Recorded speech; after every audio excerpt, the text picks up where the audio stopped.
जय जय राधा हरि बोल। जय जय राधा रमन हरि बोल। जय जय राधा हरि बोल। जय जय राधा रमन हरि बोल। जय जय राधा रमन हरि बोल। जय जय राधा रमन हरि बोल। जय जय राधा रमन हरि बोल। जय जय राधा रमन हरि बोल। जय जय राधा रमन हरि बोल। जय जय राधा रमन हरि बोल। जय जय राधा रमन हरि बोल। जय जय राधा रमन हरि बोल। जय जय राधा रमन हरि बोल। जय जय राधा रमन हरि बोल। जय जय राधा रमन हरि बोल। जय जय राधा हरि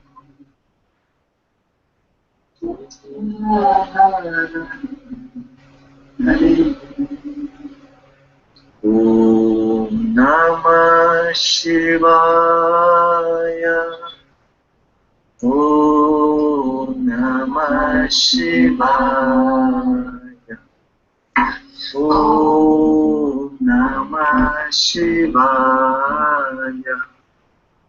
ओम नमः शिवाय। ओम नमः शिवाय। ओम नमः शिवाय। ओम नमः शिवाय। ओम नमः शिवाय। शिवाय नमः। शिवाय नमः। शिवाय नमः। ओम नमः शिवाय। ओम नमः शिवाय। ओम नमः शिवाय। ओम नमः शिवाय। ओम नमः शिवाय। ओम नमः शिवाय। शिवाय नमः। शिवाय नमः। शिवाय नमः। ओम नमः शिवाय। ओम नमः शिवाय। ओम नमः शिवाय।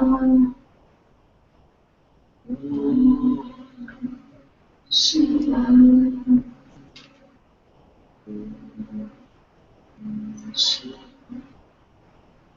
गोविंदा माधव गोपाला केशव। गोविंदा माधव गोपाला केशव। हे नंद मुकुंद नंद Govind Radhe Gopala, Ye Nanda Mukunda, Nanda Govinda Radhe Gopala,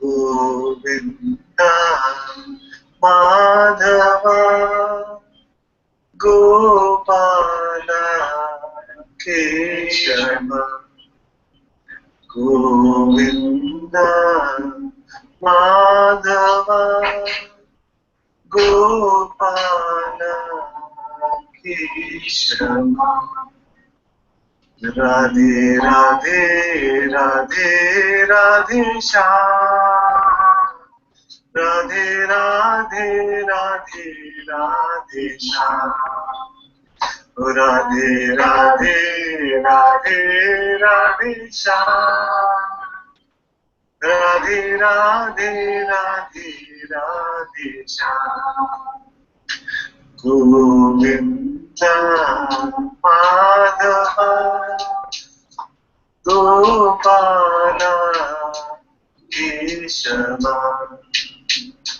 Govinda Madhava Gopala Keshava Nanda Mukunda Nanda Govinda Radhe Gopala Nanda Mukunda Nanda Govinda Radhe Gopala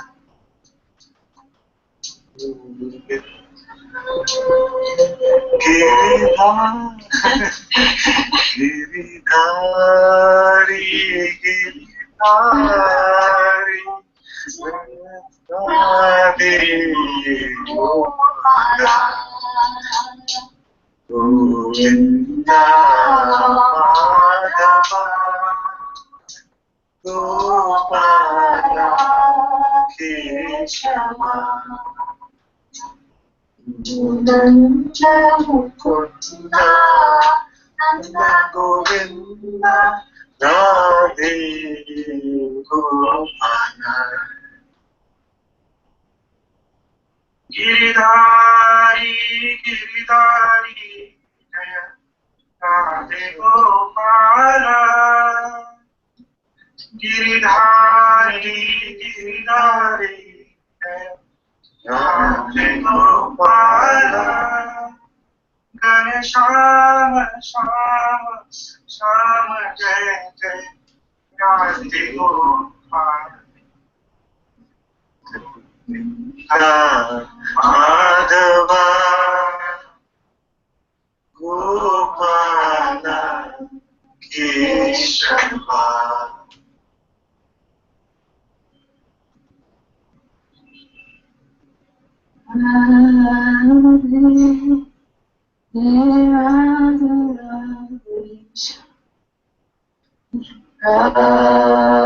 Radhe Radhe Radhe Govinda Gopala Radhe Radhe Govinda Gopala Radhe Radhe Radhe Radhe Radhe Radhe Radhe Radhe Govinda Gopala Radhe Radhe Govinda Gopala Radhe Radhe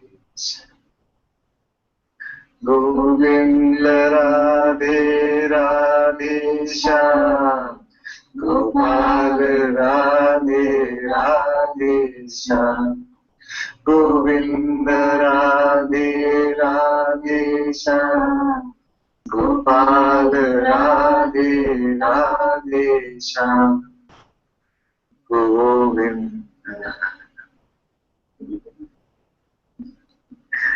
Radhe Radhe Shyam Radhe Radhe Radhe Shyam Radhe Radhe Radhe Shyam Govind Gopal Radhe Radhe Shyam Govind Gopal Radhe Radhe Shyam Govind Radhe Radhe Shyam Gopal Radhe Radhe Shyam Govind Radhe Radhe Shyam Gopal Radhe Radhe Shyam Govind Shri Radhe Radhe Radhe Radhe Radhe Shyam Radhe Radhe Radhe Shyam Govind Gopal Radhe Radhe Shyam Govind Gopal Radhe Radhe Shyam Shivaraja Maheshwara जय शंकर शिव शंभो शिवराजा महेश्वरा जय शंकर शिव शंभो शिवराजा महेश्वरा जय शंकर शिव शंभो शिवराजा महेश्वरा जय शंकर शिव शंभो शंभो शंभो जय शंकर शिव शंभो शंभो शंभो जय शंकर शिव शंभो शिवराजा महेश्वरा जय शंकर शिव शंभो शिवराजा महेश्वरा शंकर शिव शंभो शंभो जय शंकर शिव शंभो शंभो शंभो जय शंकर शिव शंभो शिवराजा महेश्वरा जय शंकर शिव शंभो शिवराजा महेश्वरा जय शंकर शिव शंभो शंभो जय शंकर शिव शंभो शंभो जय Shankar Shiv Shambho Shivaraja Shankara Shiva Shambho Shivaraja Maheshwara Shankara Shiva Shambho Shambho Shambho Jaya Shankara Shiva Shambho Shambho Shambho Jaya Shankara Shiva Shambho Shivaraja Maheshwara Jaya Shankara Shiva Shambho Shivaraja Maheshwara Jaya Shankara Shiva Shambho Shambho Shambho Jaya Shankara Shiva Shambho Shambho Shambho Jaya Shankara Shiva Shambho Shivaraja Maheshwara Shankara Shiva Shambho Shivaraja Maheshwara Jaya Shankara Shiva Shambho Shambho Shambho Jaya Shankara Shiva Shambho Shambho Shambho Jaya Shankara Shiva Shambho Shivaraja Maheshwara Jaya Shankara Shiva Shambho Shivaraja Maheshwara Jaya Shankara Shiva Shambho Shambho Jaya Shankara Shiva Shambho Shambho Shambho Jaya Shankara Shiva Shambho Shivaraja Maheshwara Swagatam Krishna Charanagatam Krishna Swagatam Krishna Charanagatam Krishna Swagatam Suswagatam Sharanagatam Krishna Swagatam Suswagatam Sharanagatam Krishna Swagatam Krishna Swagatam Krishna Swagatam Krishna Swagatam Krishna Swagatam Swagatam Sharanagatam Krishna Swagatam Swagatam Sharanagatam Krishna Swagatam Krishna Swagatam Krishna Swagatam Krishna Swagatam Krishna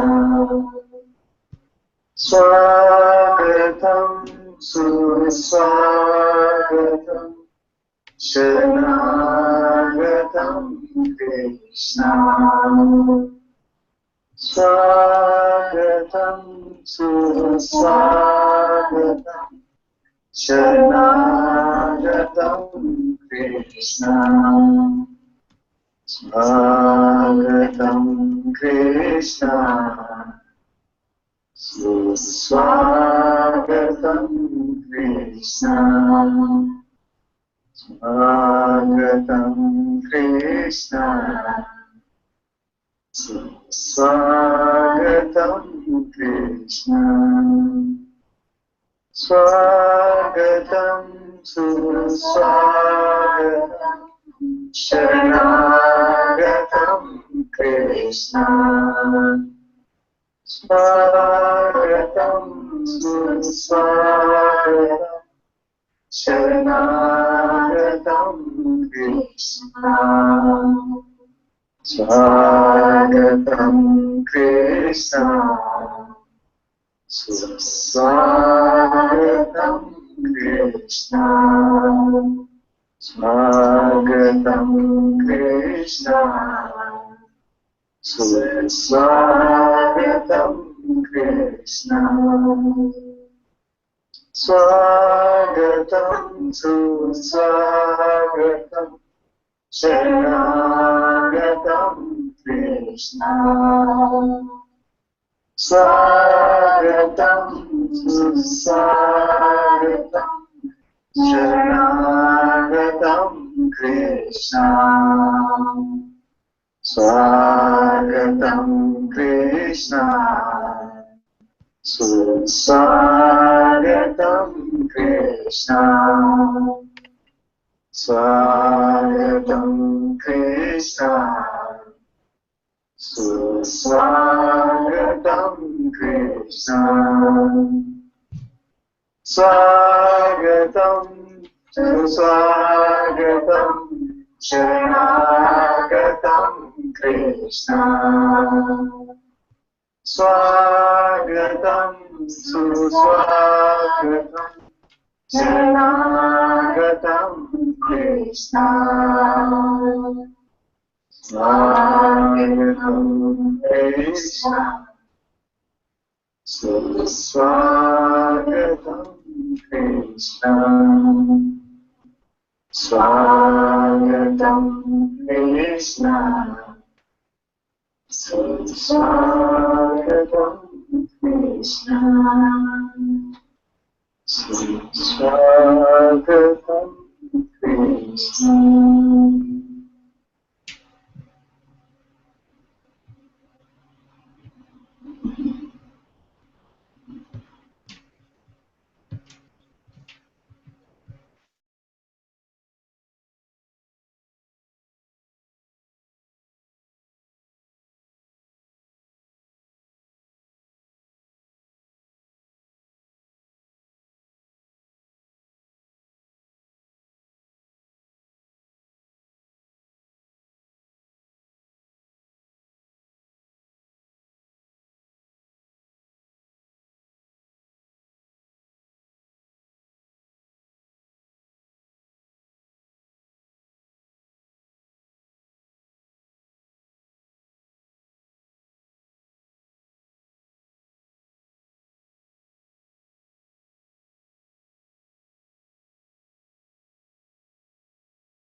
Namaste everyone.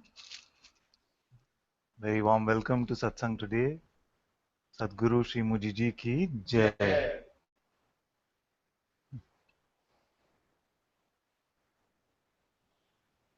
Is it audible in the hangout? Audible? Okay. It's okay. Maybe it's okay like this? Oh, because... Okay, let's see. Now?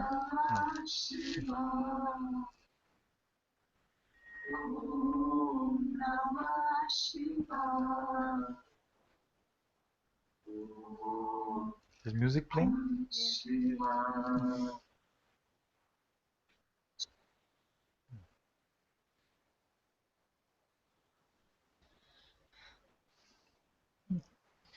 Let's see how this goes because we are having some struggles with audio.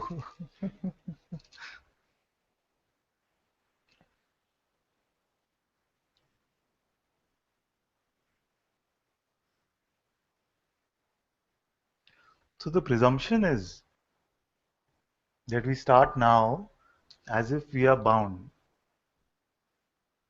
isn't it? The presumption, which is a mental presumption, is that we start bound and we must get to freedom. But what do we find really? We find really that right now there is no bondage,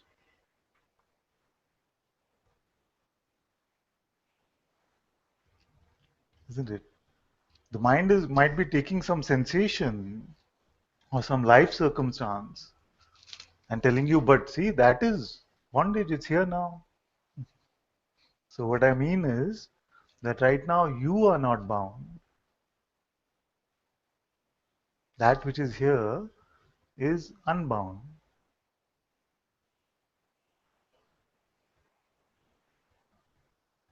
But you have the power to pretend to be bound.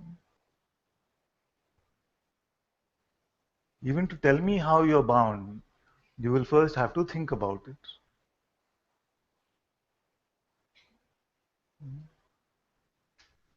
No?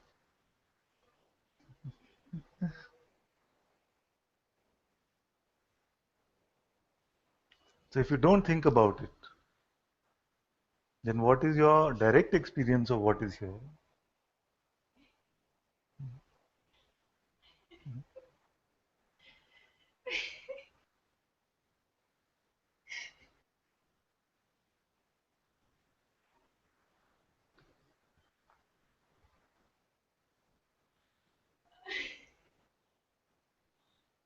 So in the direct experience of what is here, prior to any concept, if there is no trouble, then why do you want to pick up trouble?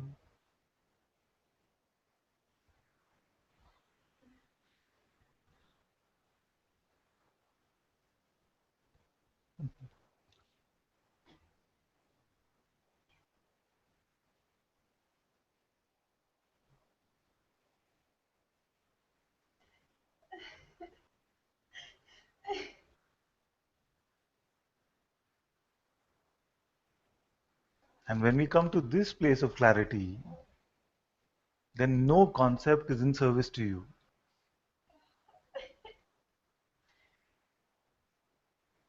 Some of us are trying to complete our conceptual understanding of the truth.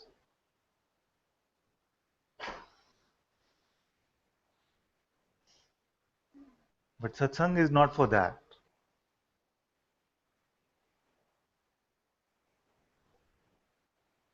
There are many books we can read.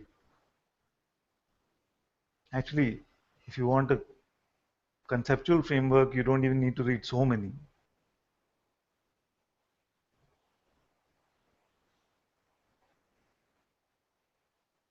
The trouble is that the seeming outward movement, including the seeming outward movement of mental understanding,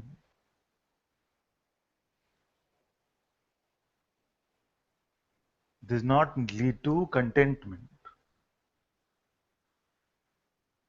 Or at best, it leads to some momentary sense of satisfaction. Oh, I understood it finally. Something like this can come.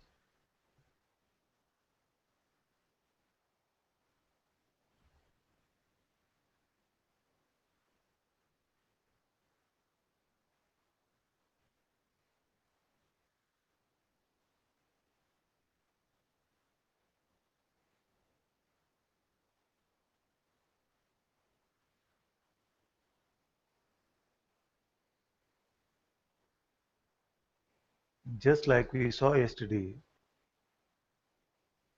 you've been finding, going. to find that which must be already here. Otherwise, it is worthless. If the self was not here, what value would it have? Just another appearance which is coming and going?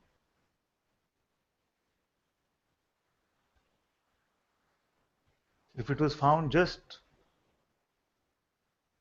as another object, I found the self, then who is the subject of even that? Who are you who found it? You see? So if the sense of I found it is there, then also the sense I lost it can come.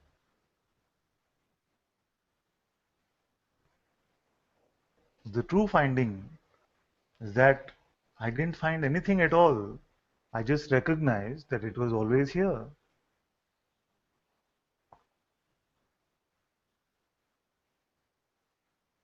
That is why it's not a finding of the self, but a recognition of that which always was.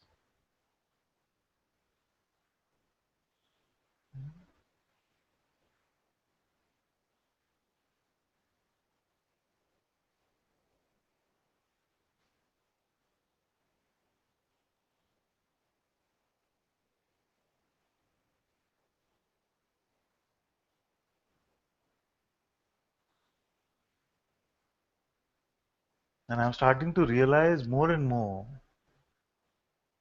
that for many in the Sangha, it is the fear of this openness of what is,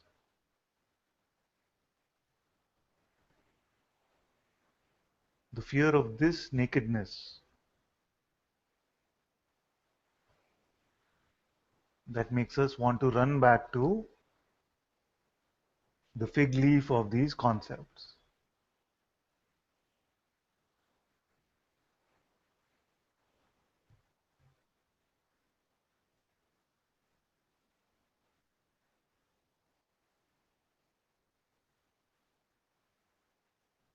It is too pristine for the mind.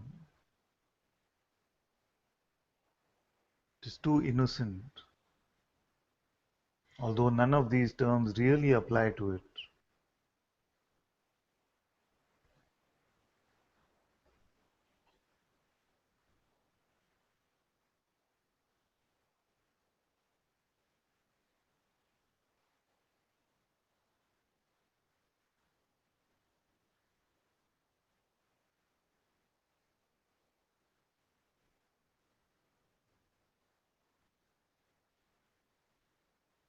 Right now,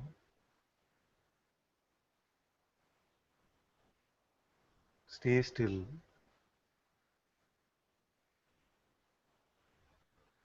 and recognize what is here. Don't verbalize what is here, just recognize what is here.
And if the recognition seems to be that something phenomenal is here,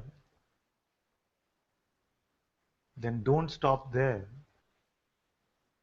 Find out if that which is aware of this phenomena is also phenomenal.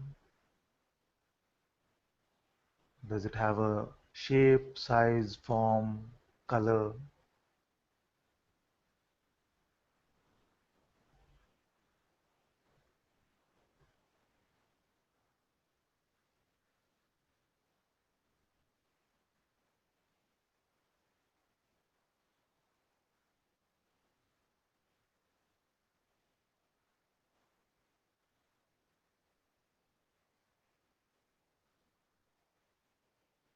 Don't run to any concept.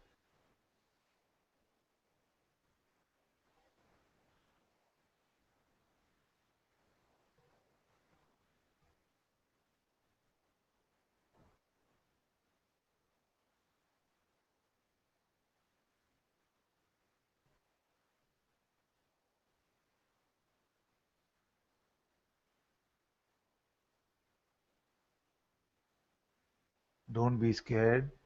Allow all sensations to come.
Continue to allow everything to come and to go.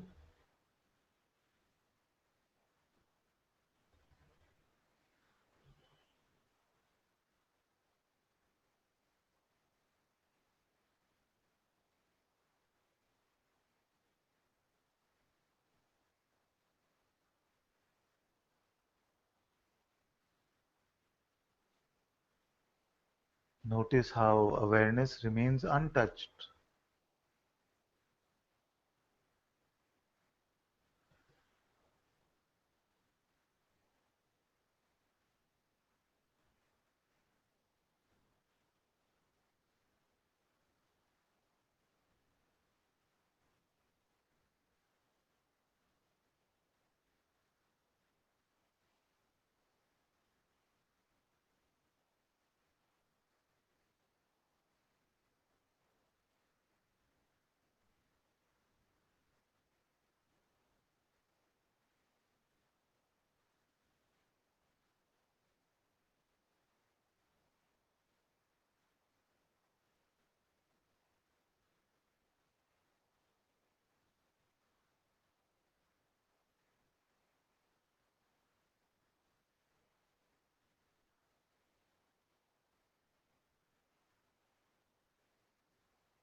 And remain still. Don't go to any idea, any concept. Let them all come and go.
Notice how you are not here as something, and that all things are appearing to you.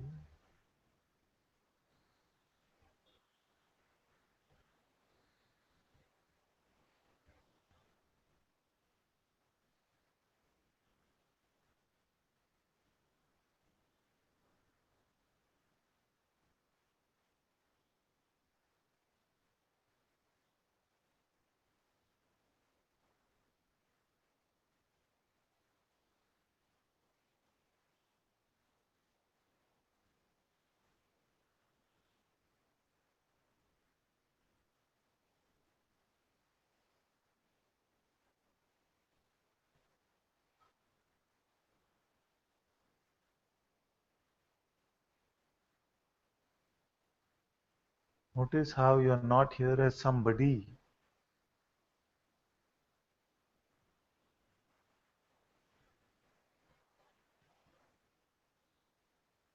and the sensations of this body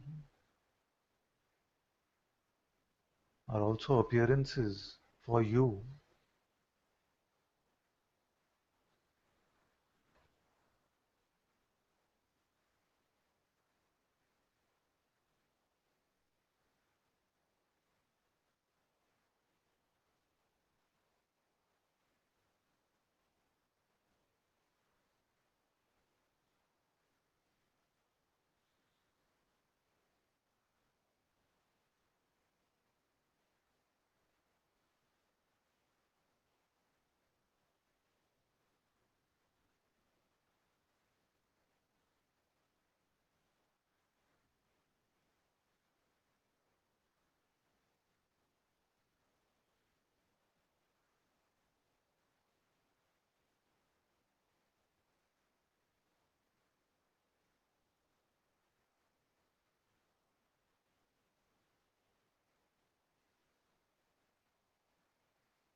Don't pick up any ideas.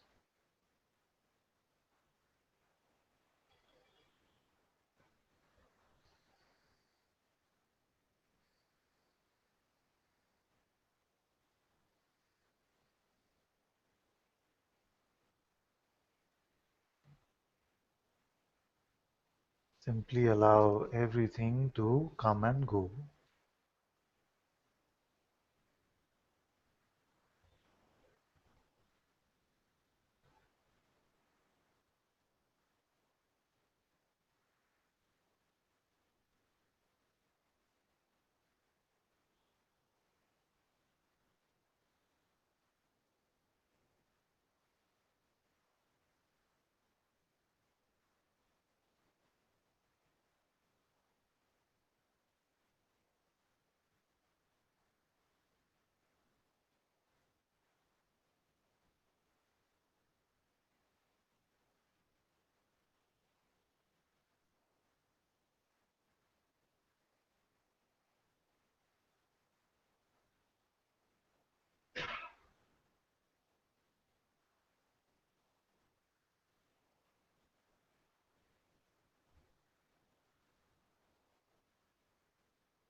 Who are you?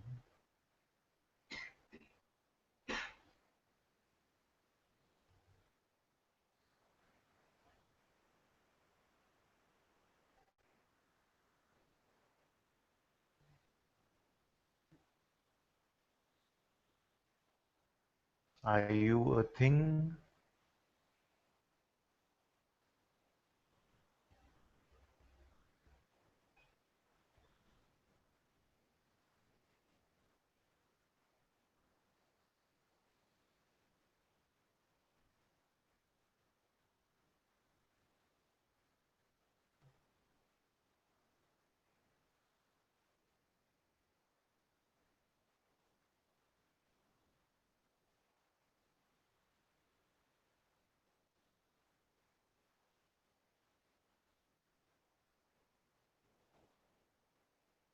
Who is aware of all things?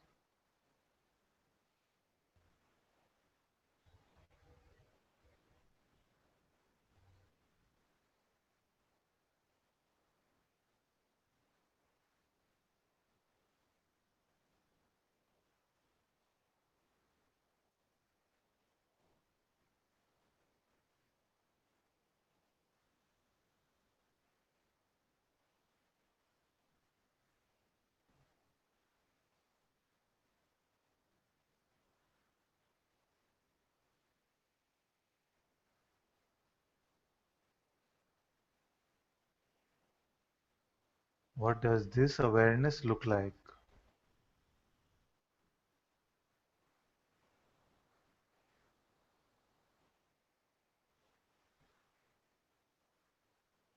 Just stay with your recognition and not with any concept about it.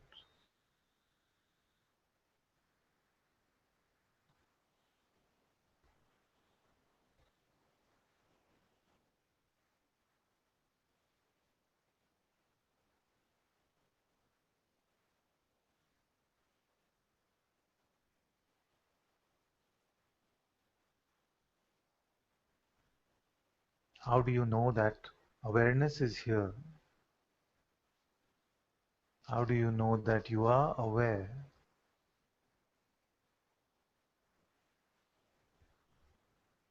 What does this awareness look like?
Who are you?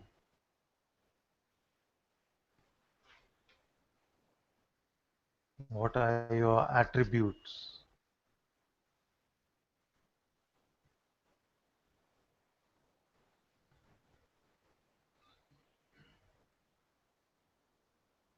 What is your color?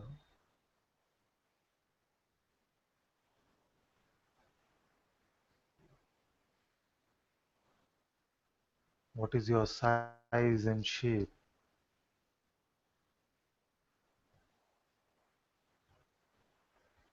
Just look.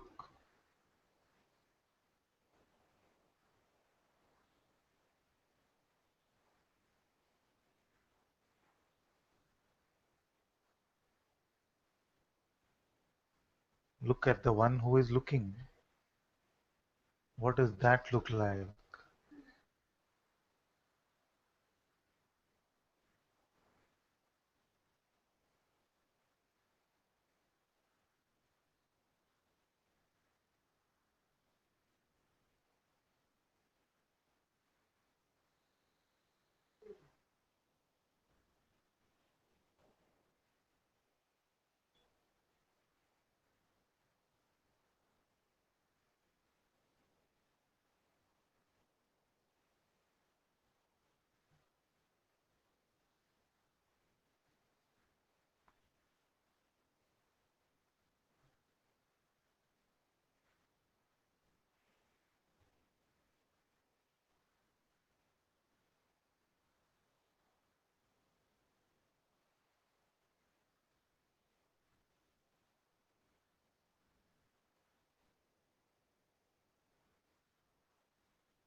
Allow all things to come and go.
Who is aware of all that you are perceiving?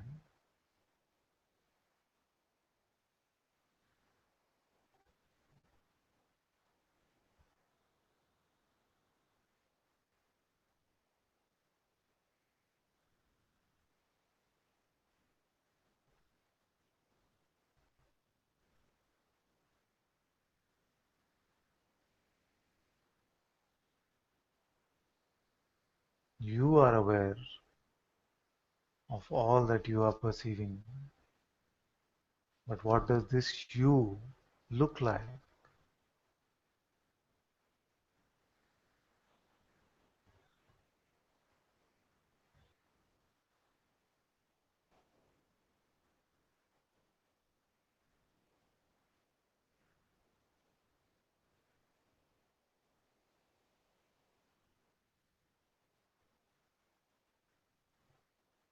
What is your weight?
That which we call the world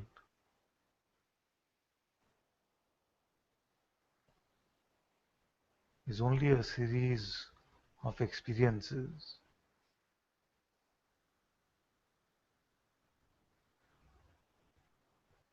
of energetic movements.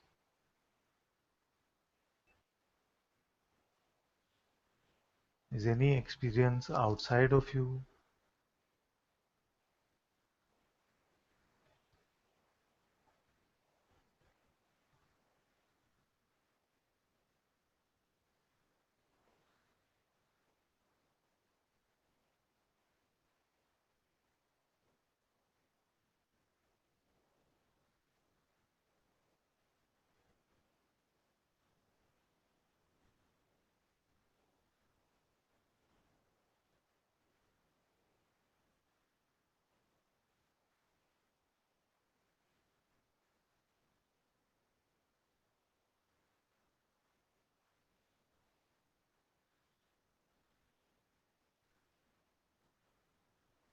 Who is aware of this space in which all experiences are happening?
Notice that no concept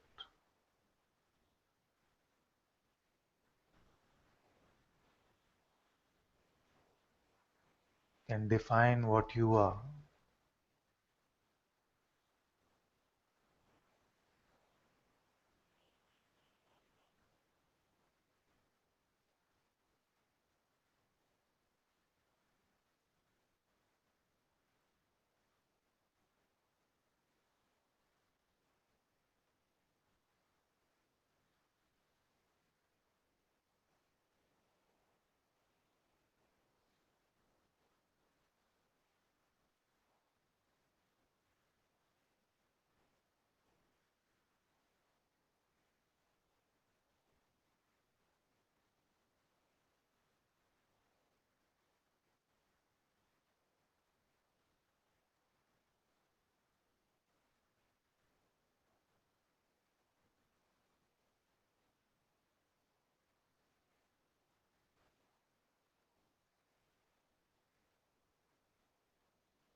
As we come to the end of this contemplation,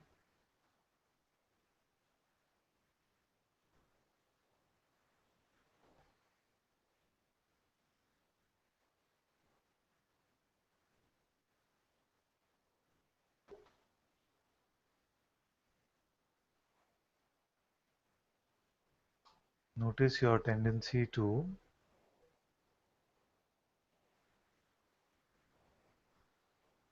go shopping in the world of concepts again.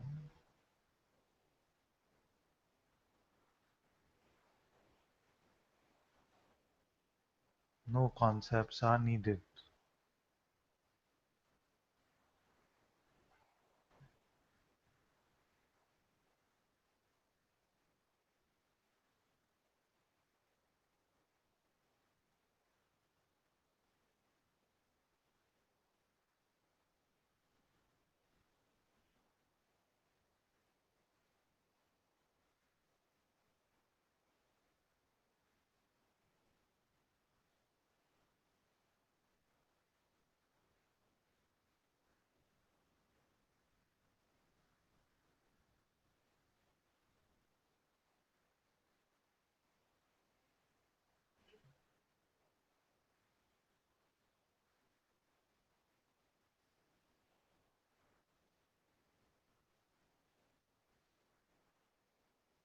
Allow all ideas to come and go, but you remain empty of them.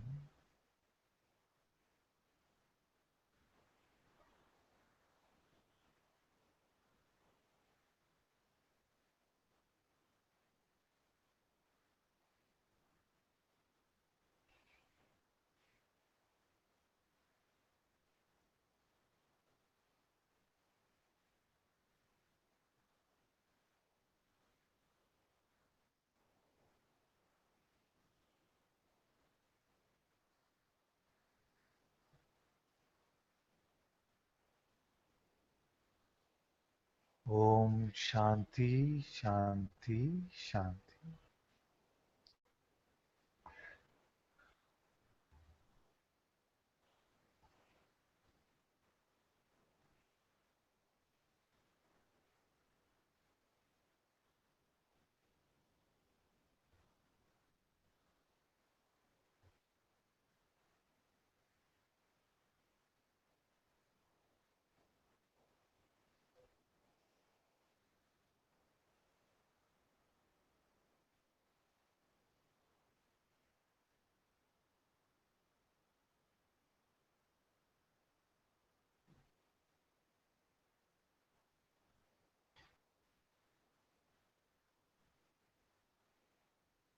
If there were two, one that is eternal and permanent, and one that was coming and going, then what would the one that is coming and going also be? Can it be something other than that which is eternal?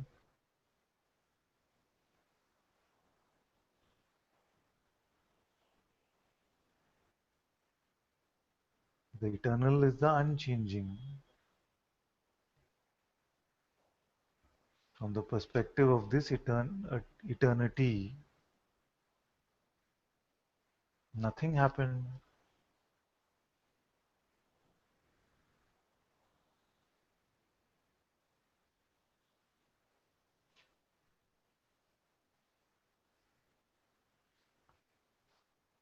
Therefore, as long as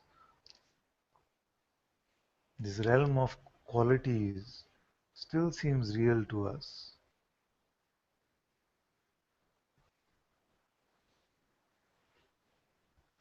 we use terms like appearance.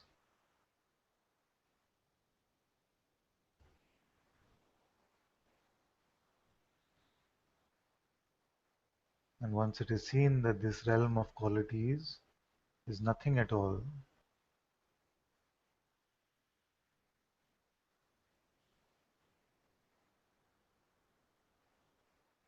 then we see that there is no difference between sleep state and waking state to that which I truly am.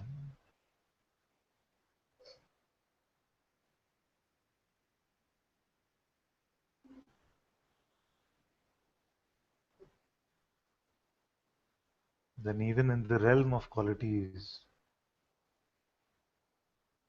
we can say that there is no realm of qualities.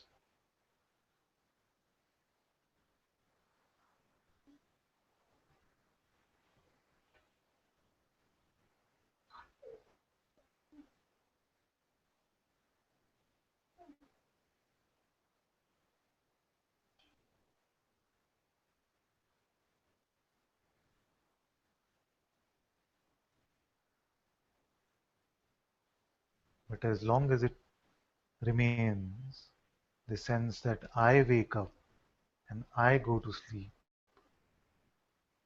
this I amness,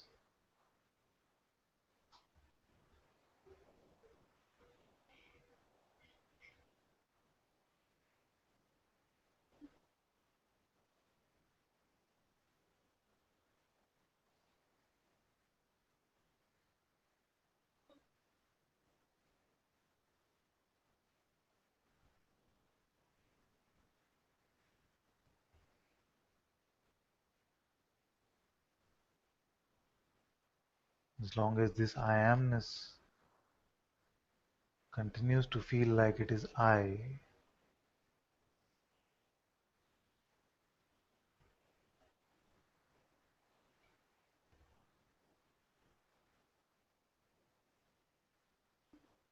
then it is best to not attach any attributes to this I amness.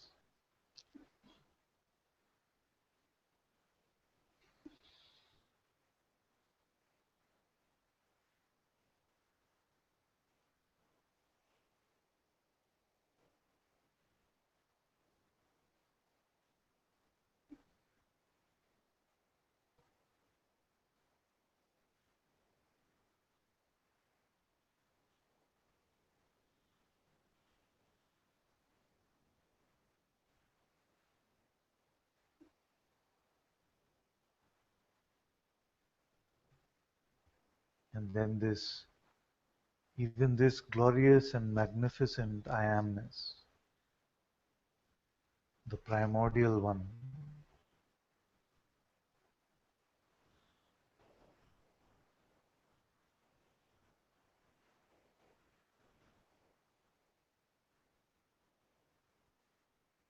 opens the door to the discovery of that which is even before I am.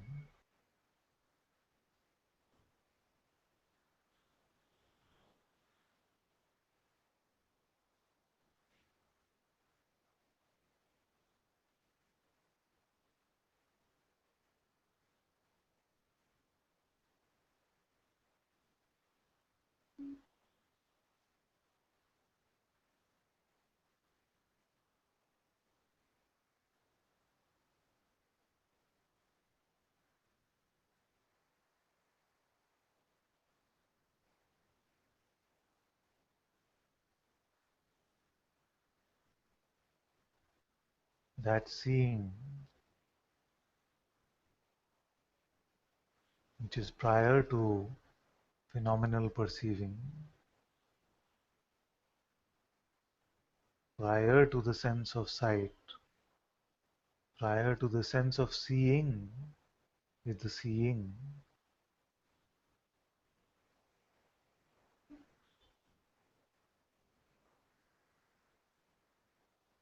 That knowing which is prior to this conceptual knowledge, prior to all ideas, prior even to the primal idea I am,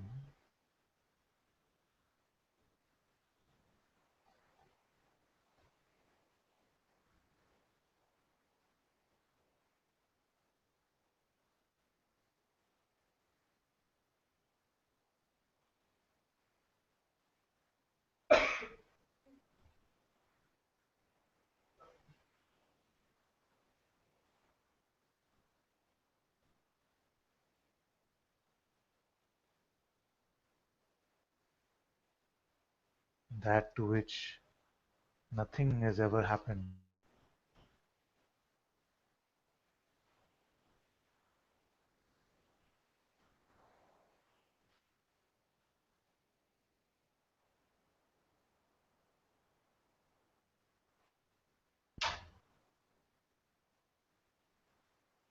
That is what you always are and will remain.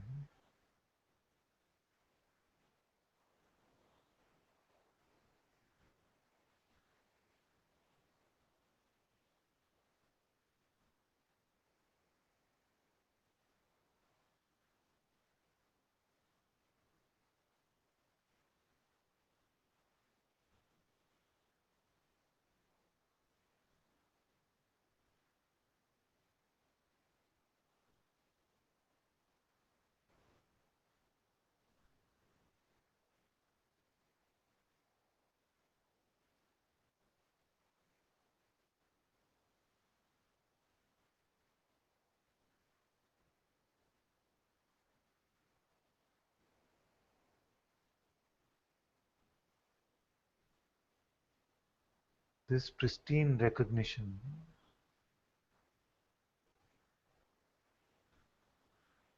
all the effort in the world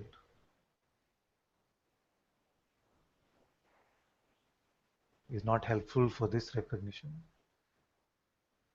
All the thinking and scriptures of the world will not help this recognition.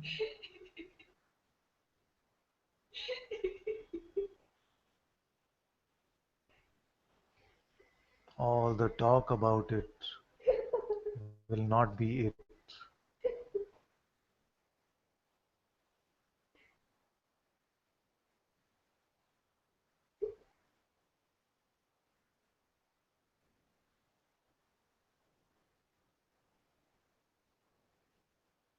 Because it is much simpler than any of that. Prior to the concept of simple it is.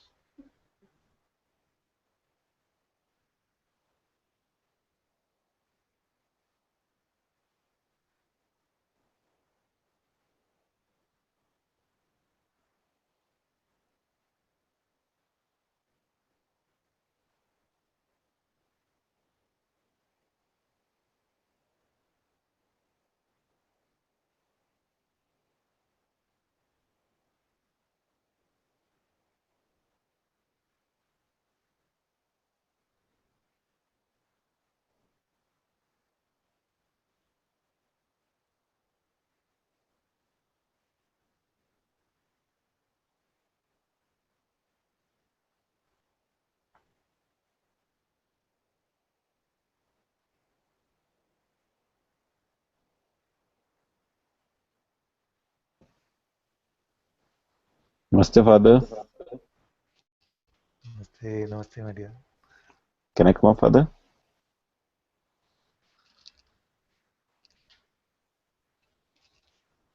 See again? Now our volume was very low for the mic. Can I please come up? Yes, my dear, come.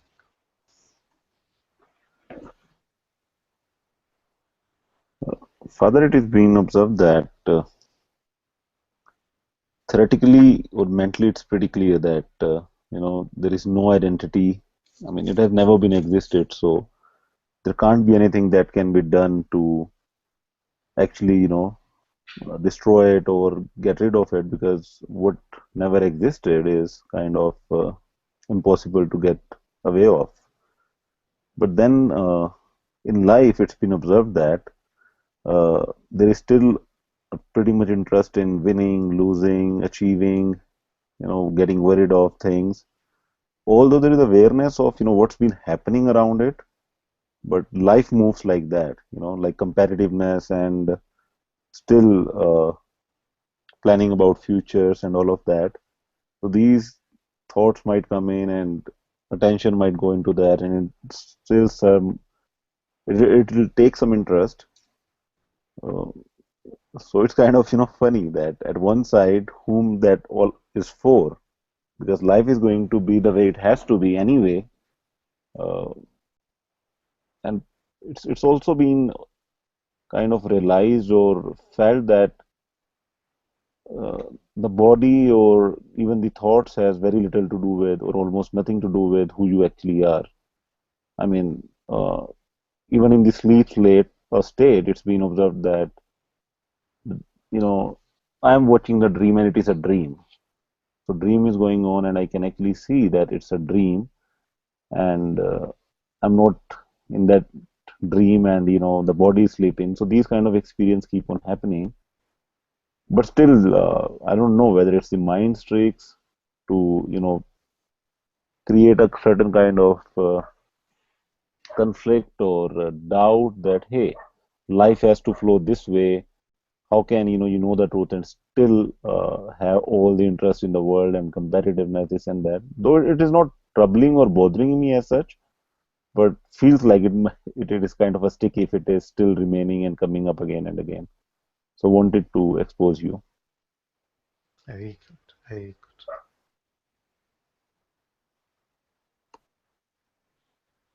Actually, in your case, you have to say that it's not just theoretically, but also there is a recognition of what is true and what is not.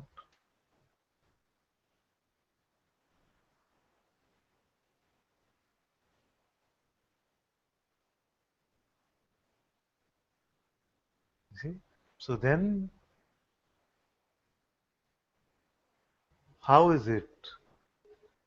The question seems to be, if there is a recognition of what is true and what is not, then how is it that life seems to continue to have these ideas of competitiveness or ambition or something like this?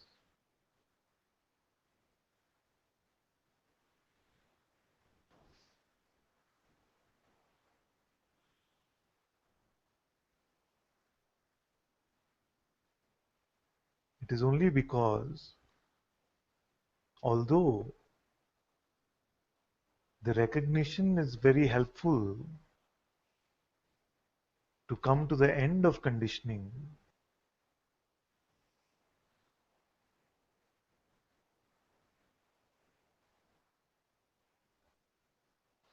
many times it is seen that recognition is not sufficient to come to the end of conditioning.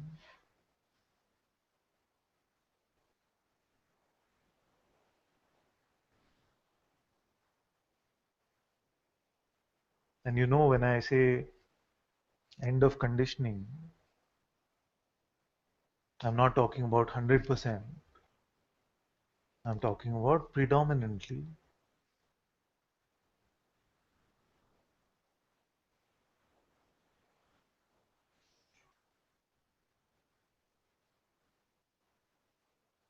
So even as you're having the pristine recognition of what you are,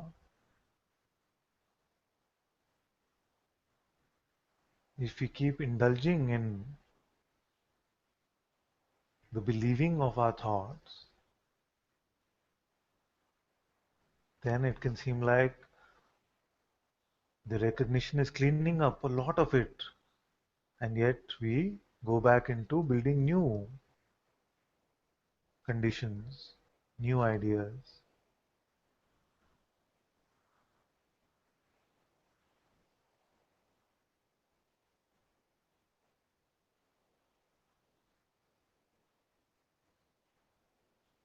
The first condition could actually be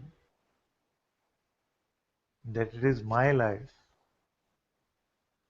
that is showing up like this. Yeah. So in this sense that it is my life, also the condition of the false me gets some belief.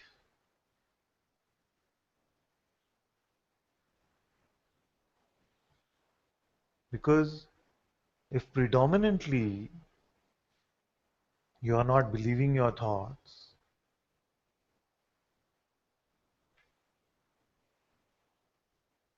then you will find it impossible to compete, to be competitive. The competing could happen.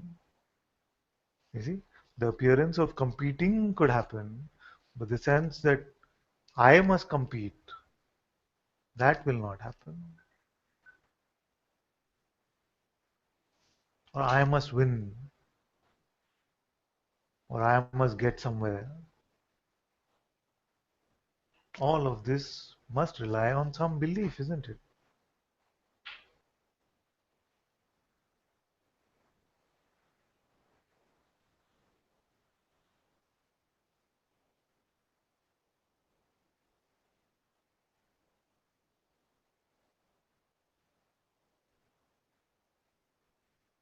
And that is why it is important that we see what we are.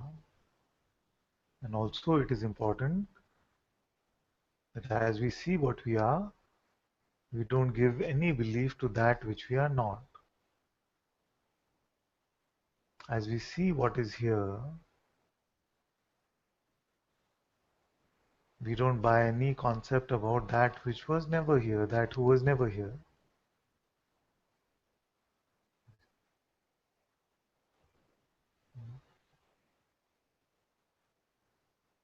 something wants to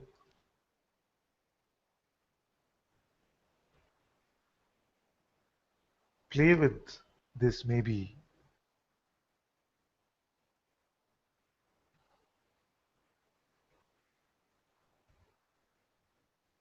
and that is completely fine because all of this is for our play.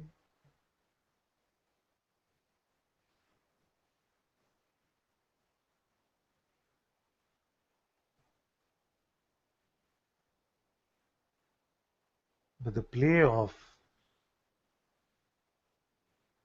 personality, the play of competitiveness or one-upmanship or whatever the competitive sense might be, is not original to you.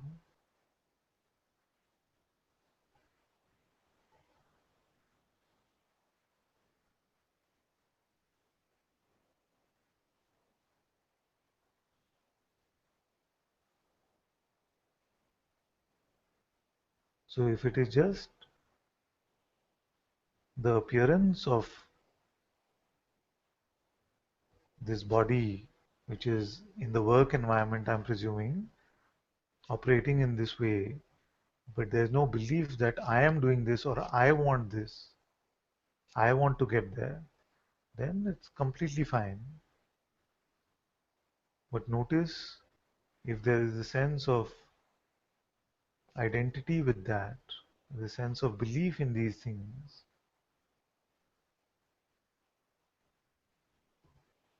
then they must be dropped.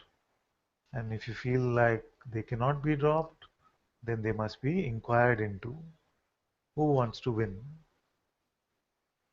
And then, because you have the recognition, sometimes you are at a disadvantage in your inquiry. Why? Because you have the recognition, you are at a disadvantage. Because immediately you will go from memory and say, I know it's awareness, there is nobody here to win. You see? But it must not be just like that. It must be inquired into who wants to win, who wants to win, who is here now.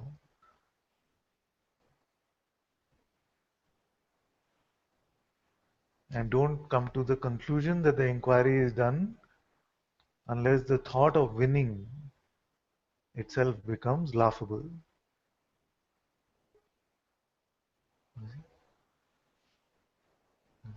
So if the thought of us being better than another one which is appearing in this realm, till that, when it comes, it is completely powerless and laughable, till then it's a very beautiful inquiry to have.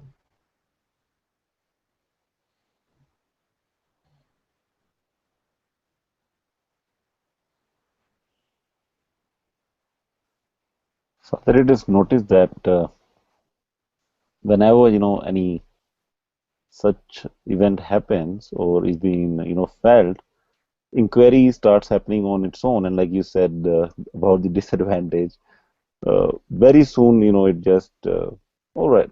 I mean, within a friction of second, you realize, oh, it's a thought, and then at that particular moment, it just vanishes, and these kind of thoughts won't continue. But then you'll see and observe another time it will come in another form or another shape. It'll kind of suit it in different format, but you can sense it and you can probably feel that yeah, it's the same thing because it might have changed its clothes, but it's the same thing.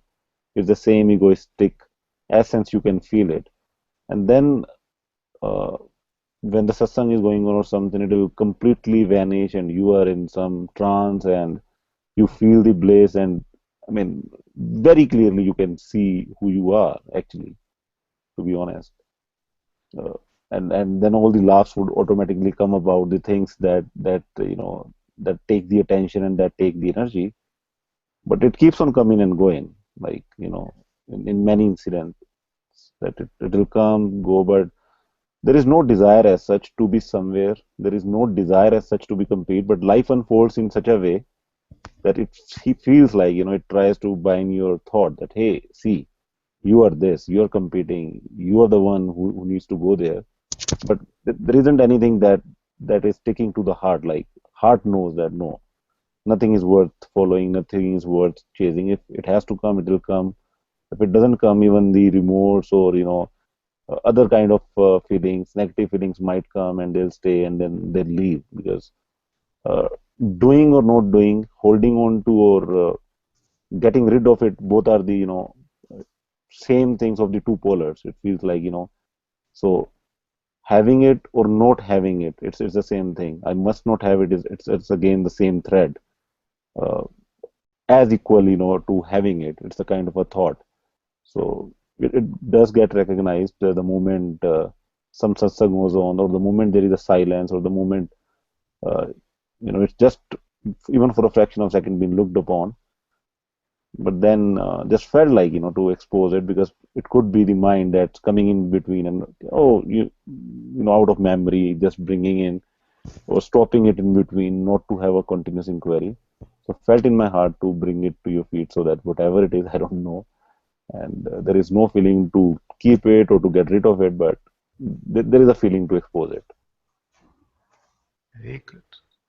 Very good. And I'm also happy that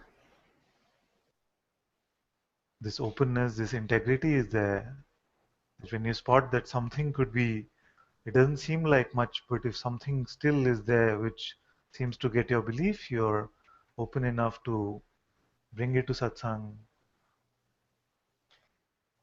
open enough to expose it in this way. You see? As long as this openness is there, then nothing sticky will stick on. Huh? Shiv was asking about one of the pitfalls, some of the pitfalls. One of the biggest pitfalls is that we start feeling like we are now too special or too cool to bring up things in satsang, or we are so Advaita now that you see nothing ever happens to us. You see, then then that is one of the pitfalls. You'll find that as long as this realm continues, there will be moments of belief. Now they will become more and more negligible. You see? But we don't need to preempt that. We must always remain open to sharing with integrity. Then we are not getting stuck in the mental trap of specialness or arrogance.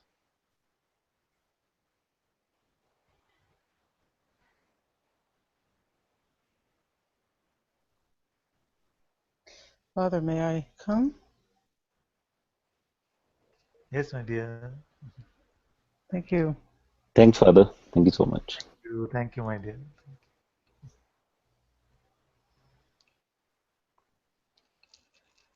The sensation here is that I don't know if I'm awake or asleep.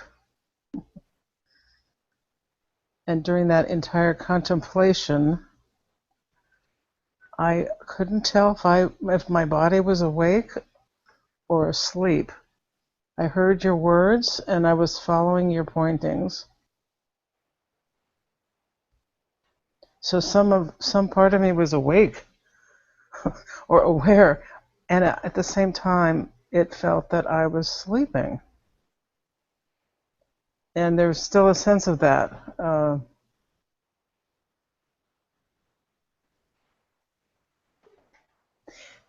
And it's okay because it's nighttime here. It's after 10:30, so it's okay. And I'm thinking, well, if this is how it's supposed to be, how do I live in the world in this sort of half-dazed mood?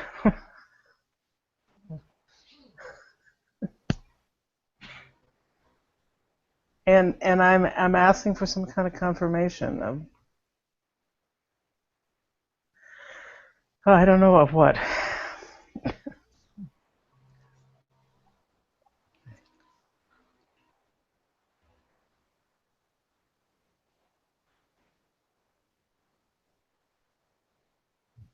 In the questions that you've asked in satsang, it becomes apparent that the sense of how I will live my life or how I am going to manage myself in the world with my clients, with my friends, with my relationships, all of this has been given a lot of belief in the past.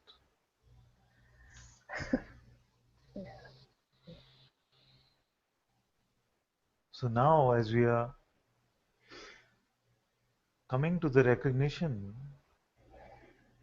that you don't exist in this way, you have never really lived your life. The one that has been saying that I lived my life in this way never really existed. As we are coming to this recognition, then some of these fears are bound to come. And it's very natural for them to come.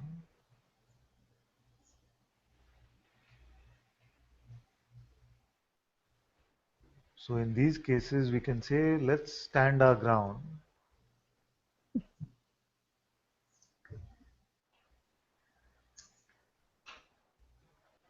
And let's see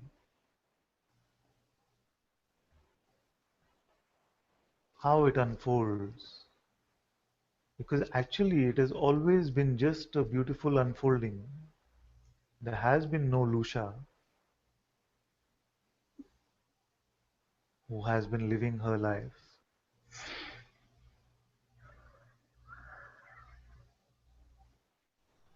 Now there can be a subtle sense that Lucia is coming to the recognition of who she is. But even this is not true.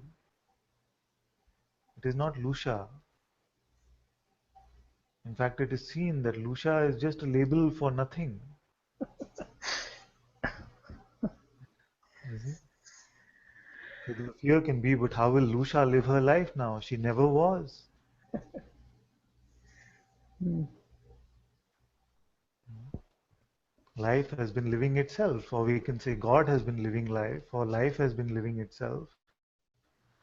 Or as my master says, existence takes care of existence. But I understand what you're asking, because there can seem to be this period of transition between you seemingly personally living your life to this handover to God or being or consciousness, whatever term we want to use.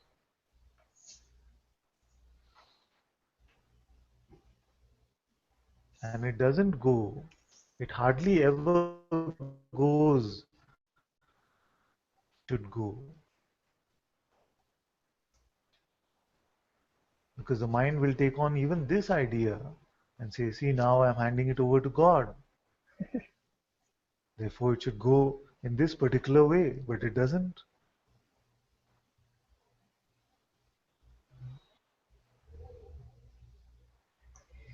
And as we find that no matter how this life seems to be unfolding, the truth of what I am, the untouched, unconcerned, unchanging reality of what I am,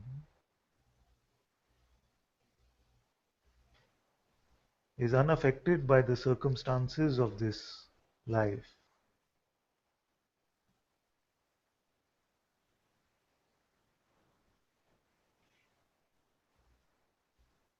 then that is true freedom. Because true freedom cannot be an insistence that my life should only be good according to my mind. True freedom cannot be the insistence that my life should be only in this particular way which my mind is defining for me. True freedom must be that freedom which allows everything to show up in the appearance as and when it wants to.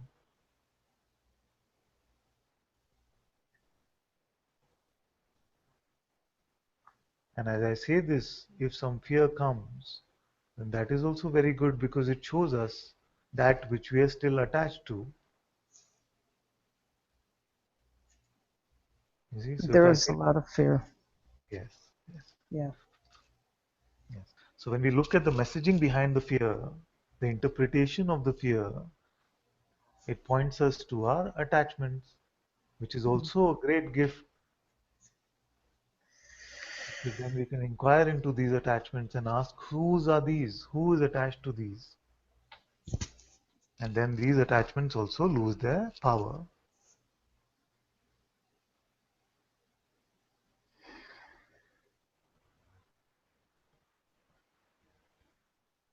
So just like in the past, every appearance was taken personally, or most appearances were taken personally and used to reinforce the idea of personhood. Now, because the urge is for this freedom, all these appearances are now opportunities for self-inquiry.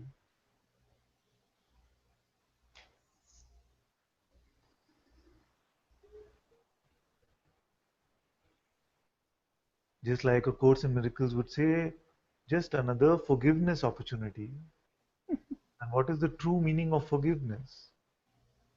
It is not, oh, I forgive you. You see? It's not that. Forgiveness is just this simple allowing of all things to come and go without holding a grievance, without holding resentment.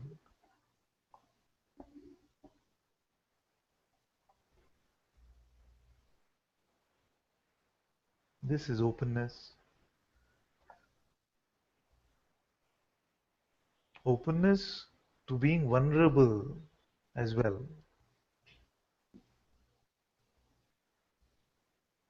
to feeling this fear. Only when we allow it to be experienced completely will we become open to it.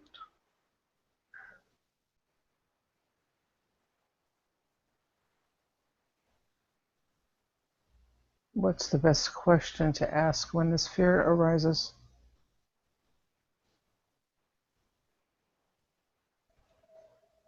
Was your question, what's the best question to ask when fear Yes, arises? yes, the fear is here. I'm experiencing the fear. And if I experience it at other times outside of satsang, what would be the best question to inquire into? Yes. So now, if it is just an energetic sensation of fear, Yeah, it's a strong energetic sensation around my heart and third chakra. yes. So if this energetic sensation of fear is there, then the best question to ask is, who is suffering from this fear? Okay. Who is the sufferer of this? And you will find that although there is a tasting and the experiencing of this fear, there is nothing in reality which is really suffering from it. There is nobody in reality who's really suffering from it. And therefore, when we see that it's just another experience, then that becomes openness. And all sensations, as we are open to them, they are quicker to dissolve than if we are resisting them.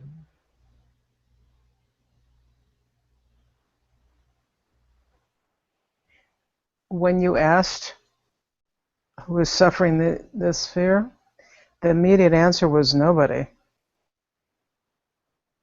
Yes, but was this answer a conceptual answer, or was it seen that there is nobody? It was Was it just a thought? experience. No, well, no, it was a knowing. Yes. So There was rest some. in There that was knowing. something that said nothing is experiencing this. Very good. So rest in this knowing. That which knows this fear, that which knows even this fear, is that also fearful?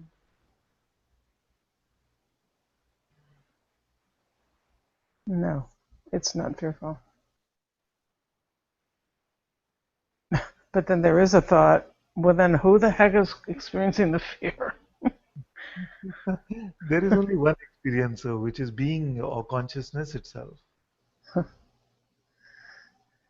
You see, but it is not suffering from its experiencing. Mm. Oh. It's feeling it and it's not suffering from it at the same time. Yes, yes. That is why this example that I've been using the last few days about paying for fear, Yeah. you see, if it was only suffering that came with fear, then why would we ever pay for a horror movie? You see? So it's just another experience. The interpreter comes and says, but this should not be here. Yeah. But to argue with what is here, what is that Shiv is here so he can remind me of the what Katie says. Yeah, what is it? If you argue with this You argue seeming with the limitations? yeah. You want me to say, Father? Yes, yes, yes. If you argue with reality, you lose, but only 100% of the times. Mhm. Mhm. So when she uses the term reality, it's obviously different from how we define reality, but she's saying that when we argue, which is the mind conflicting with what is a phenomenal appearance, then the mind cannot win because the fear is there no matter how much it thinks it should not be. It actually only energizes it more and more.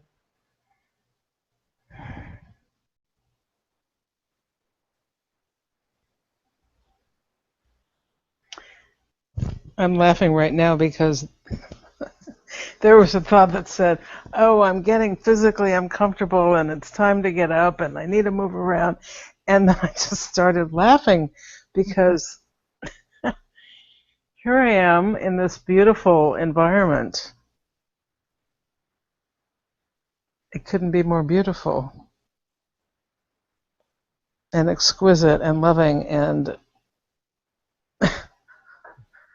something is complaining. And this struck me as being very funny. Like I feel extraordinarily fortunate to be sitting right here, right now, talking to you and with the Sangha, and some part of me is complaining about being uncomfortable. It's so very funny. It's so funny. Funny. So funny. Not just like this. But you see, in this realm, we are experiencing such beauty, and yet the mind can come and complain. You see, could be sitting in an aeroplane, so many feet above the ground, beautiful clouds around us. The mind is sitting and complaining, but the service on this flight is so bad. You see, just Oh. a few, maybe 150, 200 years ago, to offer this kind of experience to someone would be so beautiful. I'm going to take you above the clouds, and you will see this beautiful experience. The mind can sit and complain about this also.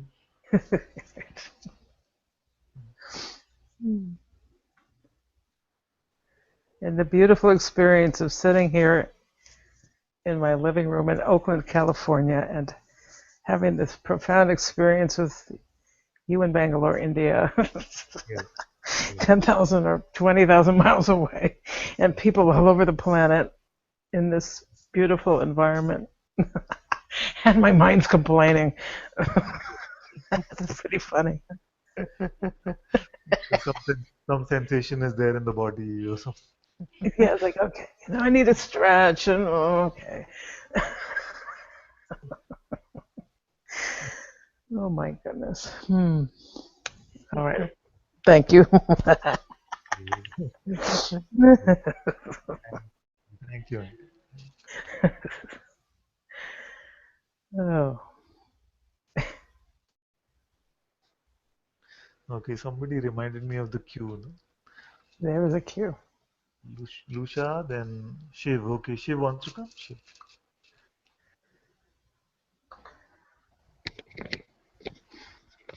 Namaste, Father. Namaste, my dear. Yeah, so I wanted to ask you. I mean, I written this in the chat also. If you could say something about following your heart in the moment. Yes. And when I asked you about the pitfalls, I mean, the sense of doership that could come with that, or any concept that could come with following your heart in the moment. If you Yes. could say something about that.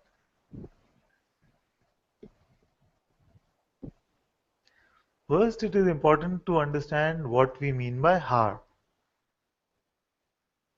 And you understand this, but for most of humanity in this world, as we come across, when most of appear to say, I follow my heart, I'm not such a mind person, I'm a heart person, they're usually referring to some sort of a emotional center. You see, they're referring to this is uh, what I feel like doing, therefore I'm doing it. You see, and that is what they mean by following the heart. Now, as Bhagwan used the word heart, we are talking about the following the sense of being itself, the presence itself. So what does it mean? We are following the intuitive voice, which is the voice of being itself. Okay? So just so that everybody is clear about what we are saying, it is seen in this realm that we have access to two apparent voices. One is the obvious one, which is the voice of the mind, which is saying, what's in it for me, me, me, me, me. Everything is about the me, me, me. You see? And this one is now starts to seem a bit smelly after you've come to satsang. This one is always wanting something, is always wanting to be special compared to our brothers and sisters, always wanting something for this non-existent me. You see? So it smells needy. It smells like it's grasping for something. Now, as we leave our allegiance to this voice,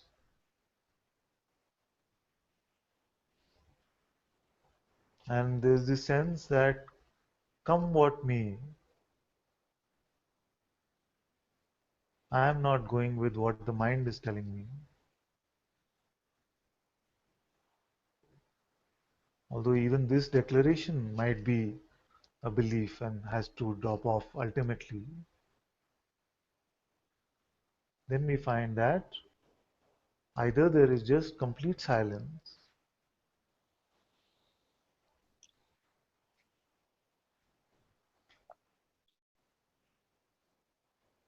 and yet activities and actions seem to unfold on their own.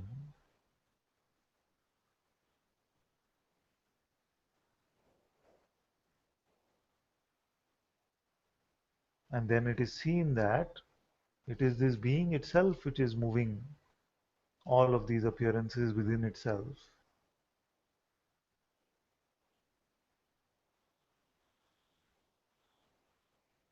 And then everything just becomes one beautiful unfolding. Or it can seem like there's a more loving, more spacious, more beautiful voice which becomes available to us. And it can be experienced in different ways. Either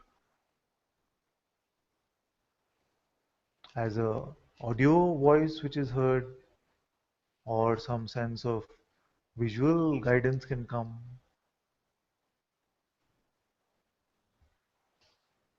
but you can smell the difference between the mental voice and this voice, mostly because of the presence of love, but also because of the presence of not rushing, very spacious, infinitely patient.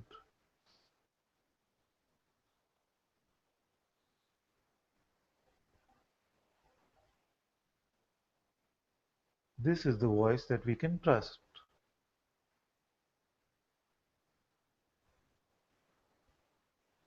But as we are getting used to trusting this voice, now getting to the pitfalls part, many times the mind can come and pose as if it is this voice. Yes? Mind can come and pose as if it is your intuitive presence itself. But you'll be able to smell for it. And if there's even a bit of doubt that is this coming from my heart or is this just the same old mind pretending to be the heart, then drop whatever it is saying.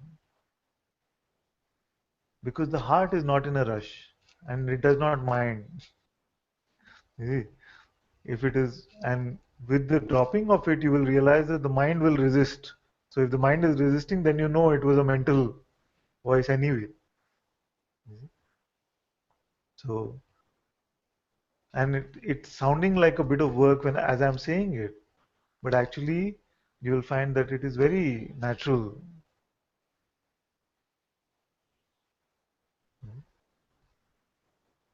So, like this, when it is not clear what the voice, where the voice is coming from, is it still personal or is it intuitive guidance?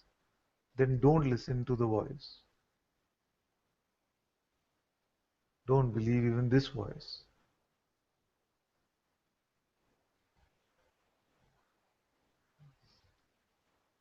Then you will find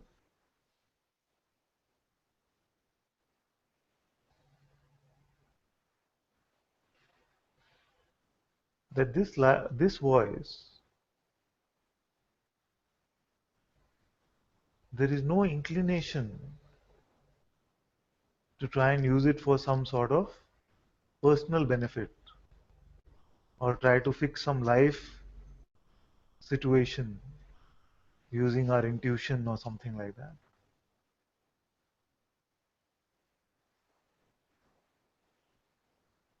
Okay? And then you will see that it seems like the only purpose of this voice appearing here is for it to shine the presence on all those who come into your presence. Shine the words in this way to point all those who come to you to the truth of what they are.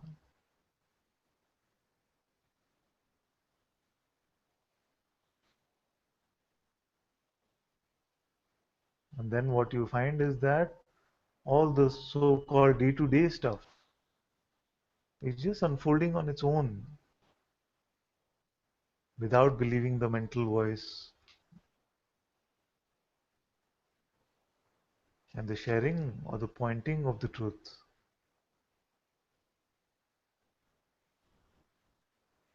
is the using of this voice, is the using of this body by this voice.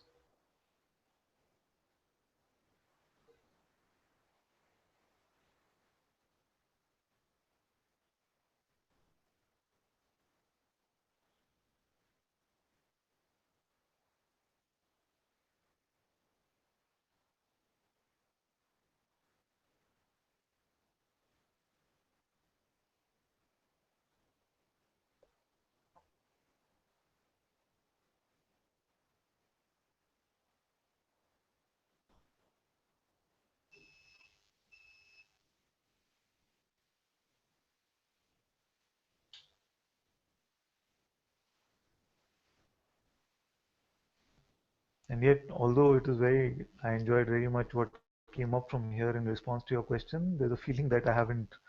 Give me an example of what you mean, and then we look at it more. So there is a situation here with regards to work and money, Yeah. and so the mind was coming up through my own, through the thoughts here and through other people around, Yes. that Yes. you should be working, you should be working, earn some money. This is not the way. You're just doing almost nothing, just satsang and nothing. Yeah. So and there's family, and are you trying to hide your laziness behind these spiritual concepts? So and the old conditioning of, you should work and you should work hard, or you should earn money, and you shouldn't really see how you feel about make choice, or about work also, just get anything to get money, just get anything to earn a living. So all of that conditioning and the fear around that came up, and then the mind was saying, you're just trying to being lazy, you're just trying to be lazy, you're just trying to be lazy. And but then there was this feeling that if I'm trying to be lazy, and then if this will become some kind of a suffering situation, then let it be. I mean, I'll learn from there. So but to rush into work, and just for the sake of money, that didn't feel very natural. Yes. So yeah, that Yes. was the situation. I So all of this is the mental discussion, either which is arising for you or for your family or friends, just saying you must make money, you must do this, you must do this. You're just hiding your laziness in this by not doing it. You see, because you can still go to satsang and you have so much more time. You can still work something, do some, make some money. Like this is Mhm. mental, like this. Huh? So you're not listening to this.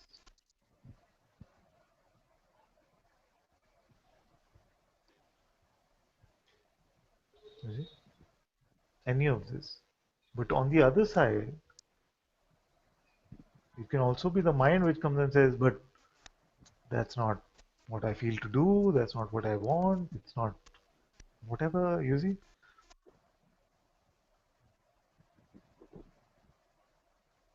So neutrality, you're frozen, so okay. So you're moving now, I, so it's okay. So neutrality is neither this nor that,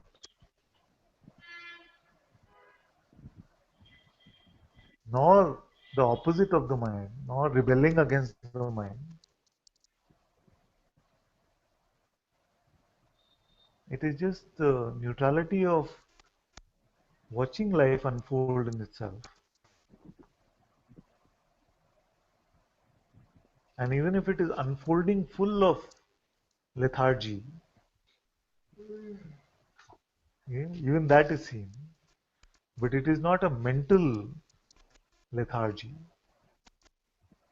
It is more of a energetic lethargy. We're not relying on concepts either on this end of the spectrum or this end of the spectrum. So it's not about I should work or I should not work. And it's not even about I'm thinking that I want to work, but I don't feel like working. It is about neither of these things. Because that which we are calling the heart is not this sense of feel like.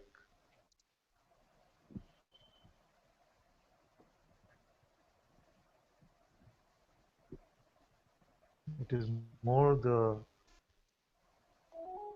intuitive, joyous, loving presence which can also give guidance. But if this guidance is not available, then don't go to what the mind is saying. Just remain in the I don't know.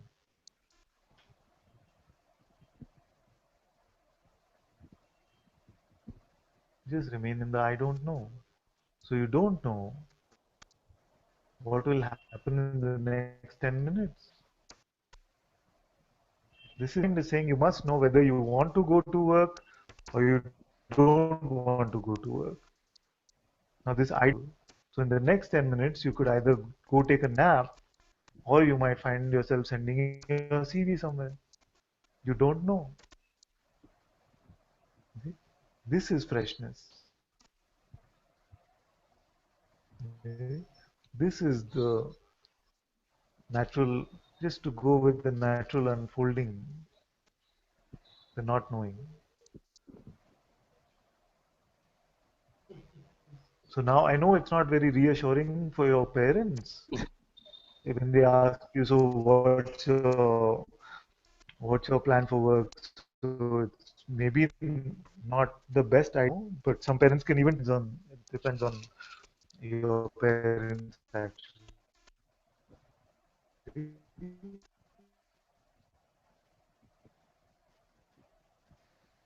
But if you feel that they will be too hurt,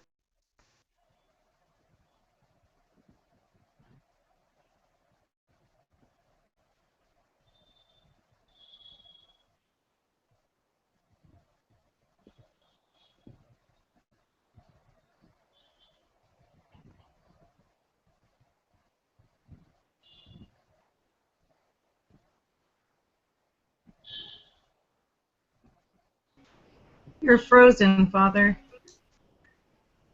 okay, let's see now. Am I moving or frozen? Now, yeah, now you're moving. Oh, I was yeah. saying So that, I missed the, yeah, I missed the last part. If you could please repeat. yes, yes. So I was saying that this I don't know is not only a challenge for our own mind, because it is offering you a solution and saying do this or do that, or do this or don't do that. You see, it only understands these. Now, as we are removing our trust from this mind, our allegiance from this mind, and we really don't know how the next moment is going to unfold, this can be very troublesome to the mind, and it can come with stronger and stronger suggestions for you. Okay? But you have to stand your ground in this not knowing.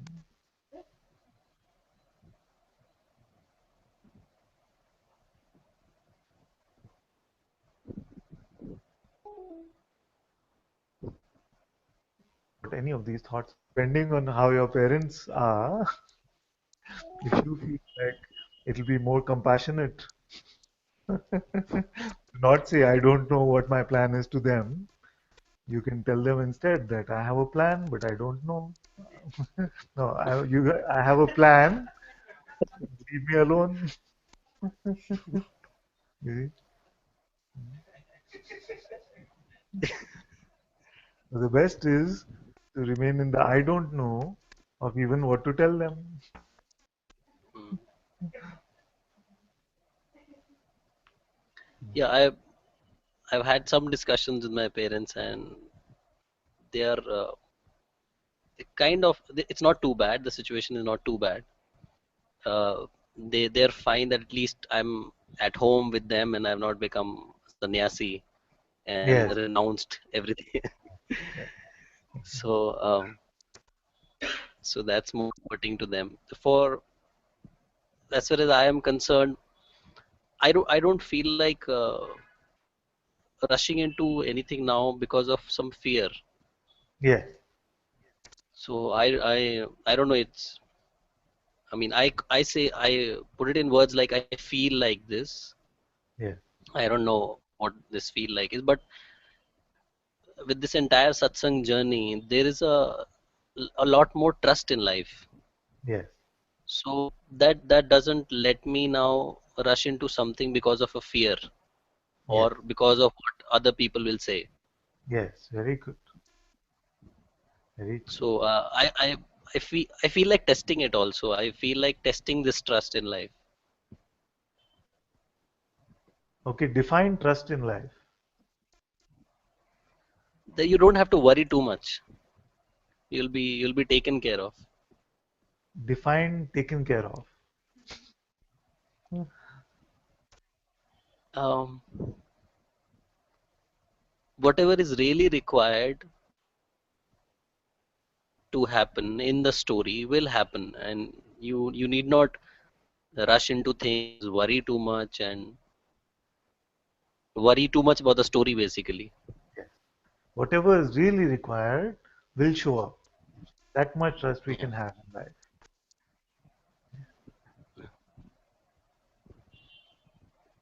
You see, because sometimes um, our idea of trust in life or being taken care of can mean that, oh, it must be a certain way. It will not never be poverty, or it Mm, will only be some other way. Or sometimes it can mean it has to be poverty first before I discover myself. Neither of those are mm, true. So trust in life is just this sense that whatever is really needed will show up. Even if for the rest of the world it might seem like now I'm living in poverty or something, that is okay. And it can also mean that just a lot of material and financial things start to show up, and the world says, but what kind of spiritual seeker are you? And even that is okay. mm,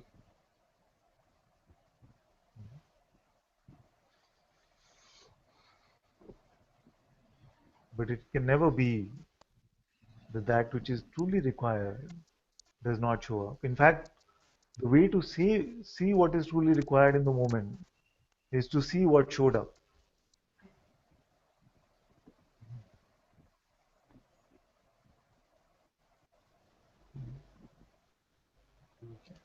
So just to recap a little bit on what we shared, it is not the idea that I want to do this or I don't want to do this. It is not even the feeling of desire or aversion for something. It's just the simple remaining steady and allowing all thoughts to come and go and allowing life to unfold exactly how it wants to.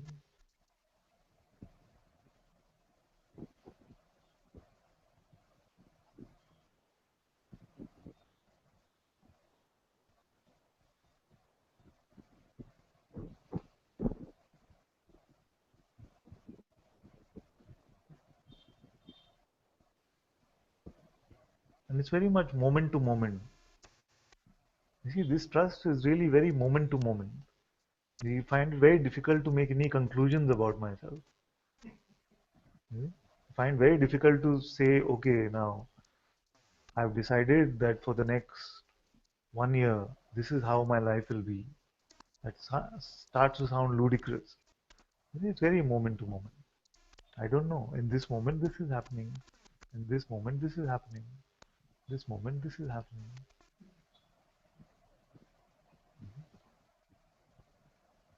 Then life becomes a dance.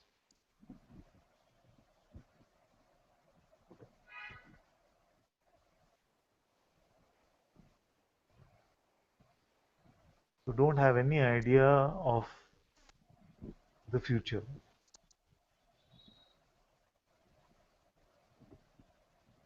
Not even the conclusions you have about what you're feeling or what is happening to you.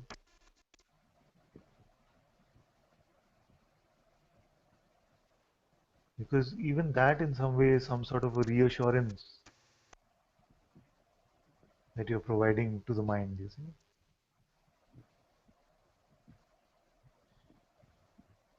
You know what I'm saying about this, just not knowing and allowing your hands and feet and mouths to just unfold in the way they are unfolding.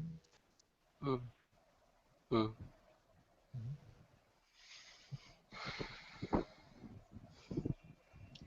Don't have any idea about it.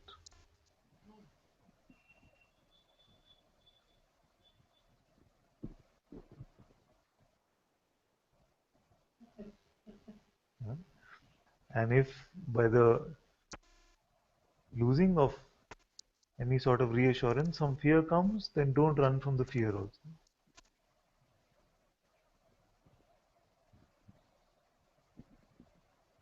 Because the mind can come and speak the opposite. It can say, but I really want to know that I don't want to be applying for a job. I want to rest in that knowing. Don't rest in that also. Just we don't know anything.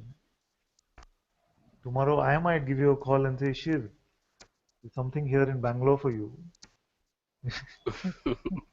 And we'll get to spend a lot of That'll be time. beautiful. You don't know. Yeah.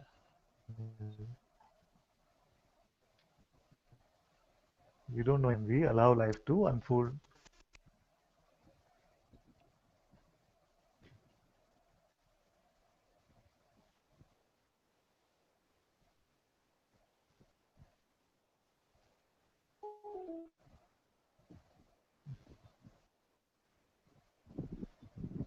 This answer,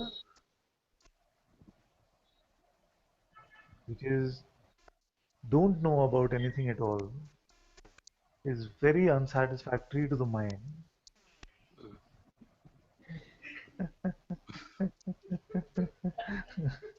Because the mind says, but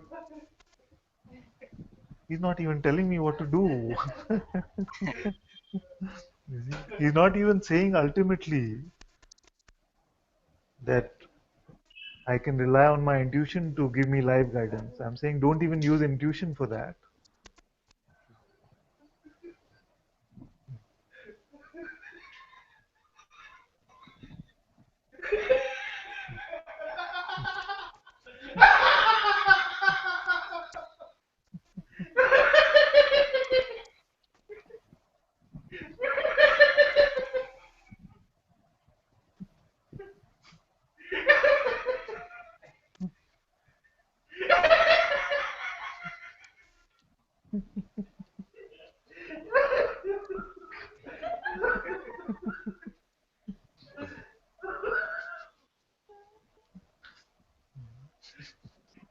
Very good, very good. Because for so many of us, these concepts about work and managing our life, especially in India, it's so strong. All of this pressure.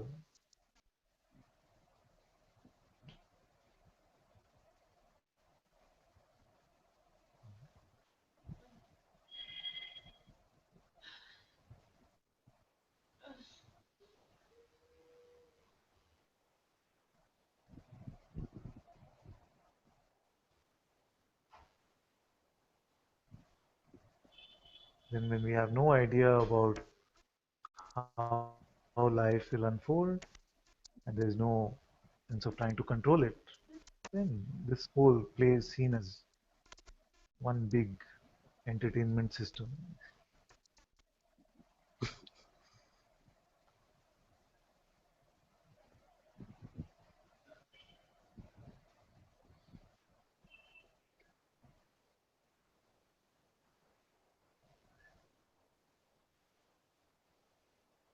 And as we are freeing ourselves from these concepts of what the future should be like,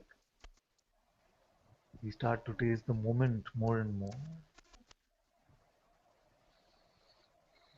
Exquisite presence.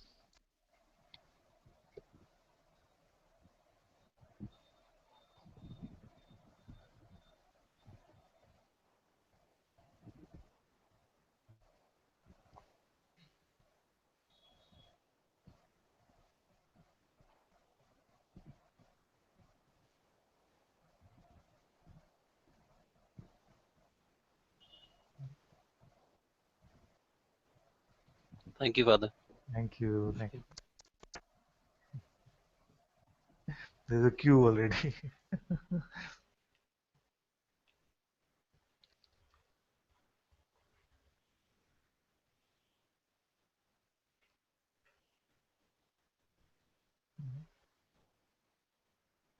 Shanti wants to come.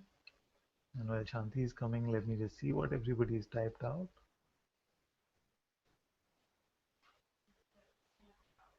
Oh,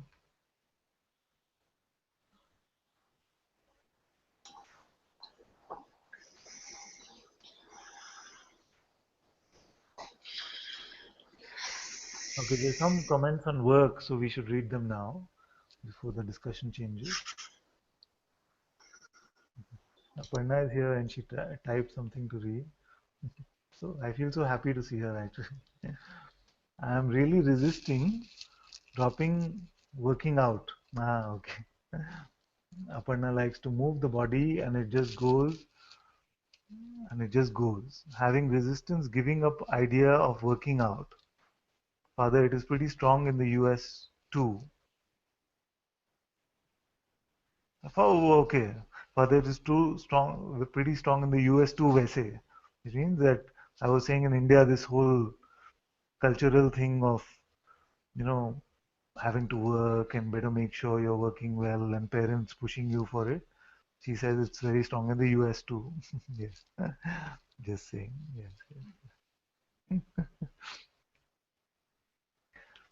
Dennis says, Father, with me it happened that I avoided work. And then when I tried to work, it didn't work. So I dropped working or not working. Very good. This is what I'm saying. You see? Drop the idea of working or not working, and then what is meant to happen will unfold on its own. In any case, it has been that way. It has not been dependent on our idea anyway, but it only seemed like it was. I'm just open, he says. This is very good.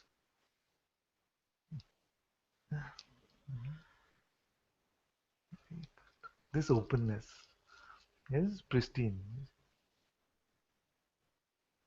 And not just about work, about everything.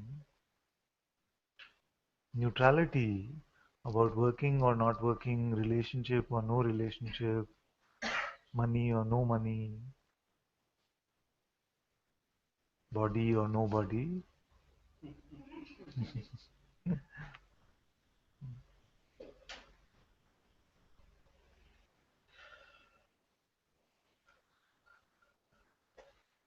This openness is pristine because the mind cannot fathom it.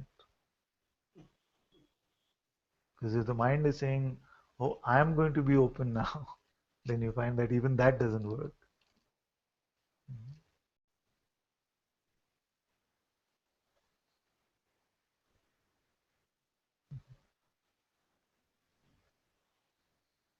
Aparna says, mine is a joke, I'm not really serious. Yes. And she says, with work, I started my own company and gave up all ideas of how it should be. Yes. It has been unfolding on its own. Very good. I felt that something was going to derail, but it didn't. Yes. And I am hopeful a large deal for the tiny company will close this week. But really, she says, I don't care. Lol, lol, lol. Yeah.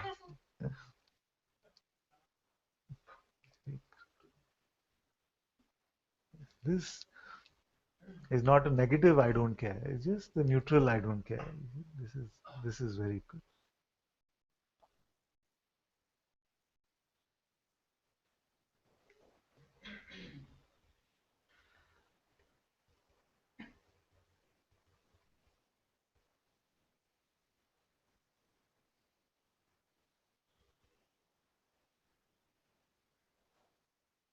Also, I feel to say just a few words about Aparna because I know that when you've gone to school together, and she was my house captain actually. You know, you have this concept of houses and captain. So she was my house captain. There cannot be, there must have been some, there might have been some initial resistance, mental resistance to satsang or to be like, what is he talking about now? Suddenly, where? so, so some of my friends and close ones, they can face some initial resistance to come to satsang, and I'm so happy that she's here actually.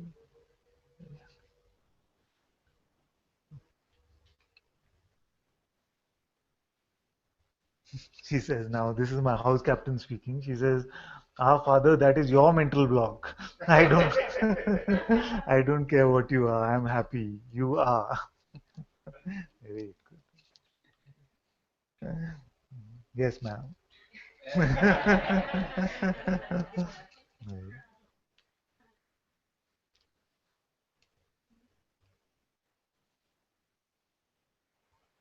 Okay, Shantiji wanted to come.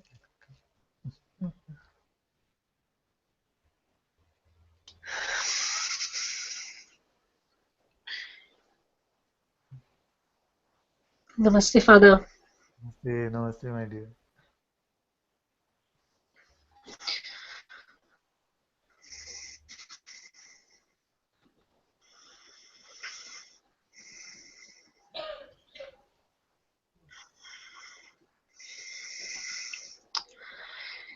I love you. Ah, I love you too, my dear. That's the best question I've had.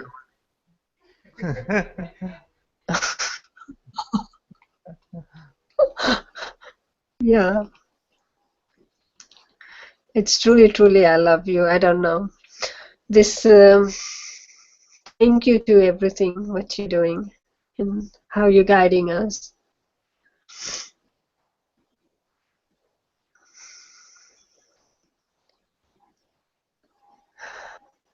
You know, this today everyone who asked question or asked for some clarifications. It has been happening last 3-4 days, and had been very strong, like job, work, studies, no studies now. Still want to go to uni again, Yeah. and then starting up my business, which I stopped. But then I looked at it, they were all just appearing just very strong because I think those were the desires before in how to run my life, or I might be without, or would be on the somewhere in the camping ground. But I looked at it, they were very painful. But my question is, when this little voice starts talking and she goes very, very negative, Yeah. everything she twists, I've never heard her like that before. I've heard her like in just like, just running thoughts, Yeah. and every time. But this week, these 2-3 days, she has been very, very negative. Hmm. Everything like twisted around, and it goes into my feelings. And I don't know, it's not anxiety, but it just twists inside. But then after 2-3 hours, then it goes away. You don't even feel pain. I can't even remember what happened.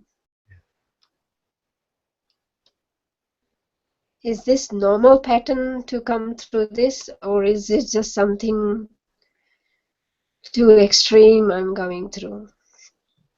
What is the, give me an example of what the voice could say.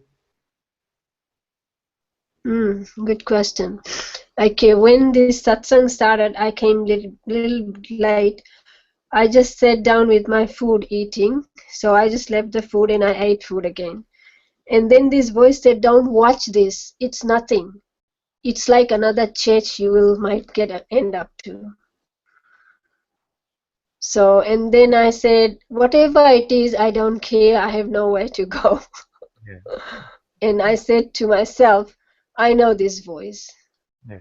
This has been this morning for running for about 2 hours. It was just running full like conversation, and just like all the negatives. I can't tell you what was. It's just I've forgotten. But in the end, it was just twisting everywhere. Yeah. But I sat there watching it. It was very painful. but it starts like this, a little twists.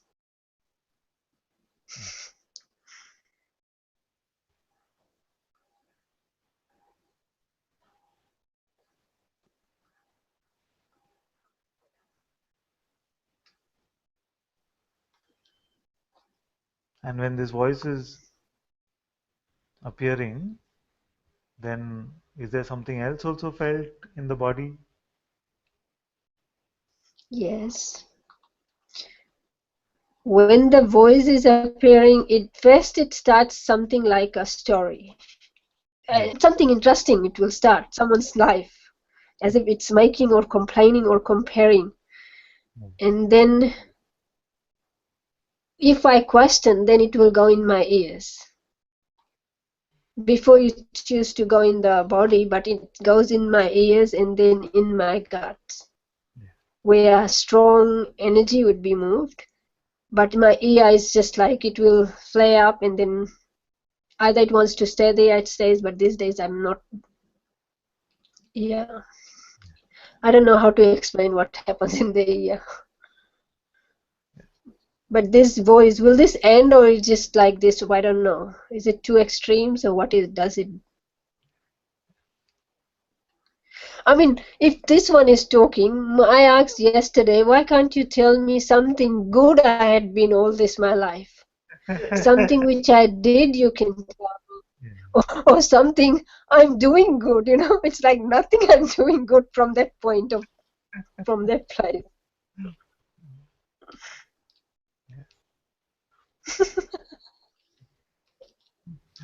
Yes.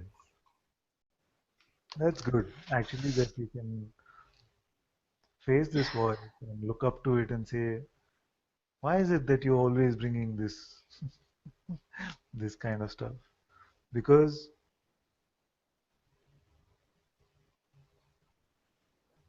there can be some energetic variations of our sense of separation, Yes. which can appear as if they are some energetic afflictions, and then they have some messages to give you.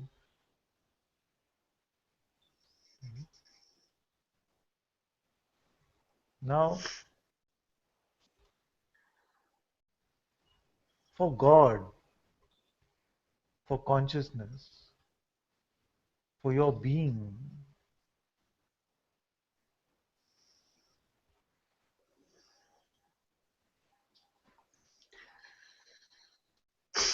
it is the one source of all energy.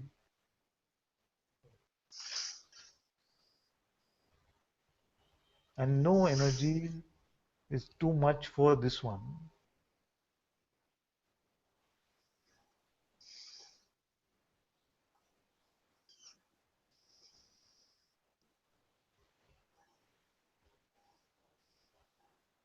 As we are coming to the recognition of what we are, as you're seeing, I am that I am this God presence, and ultimately I am the witness even of this.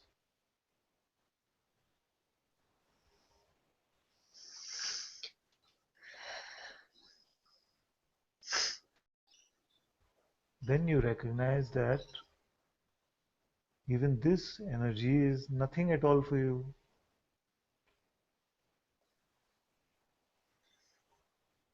Unless you believe some interpretation about it, or unless you believe the messaging that is coming along with this energy, you cannot become Shanti, for whom this energy seems strong or relevant.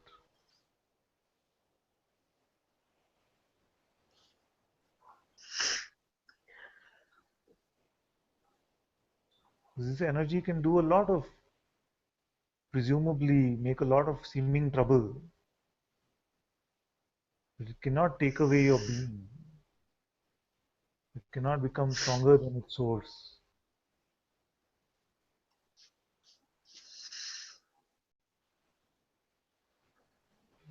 So I'm very happy actually that you are almost saying, bring it on.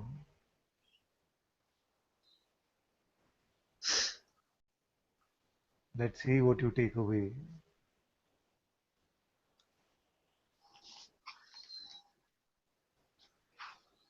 And because this kind of energy, these kind of concepts have been feared for some time, then they must also be allowed to release.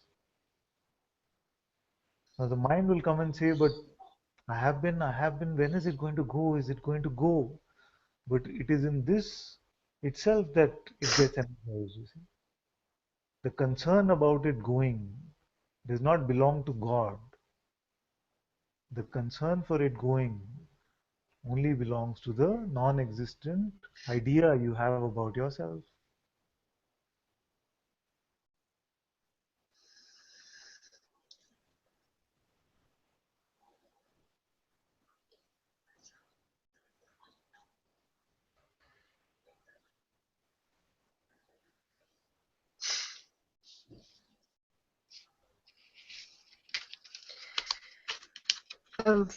Father,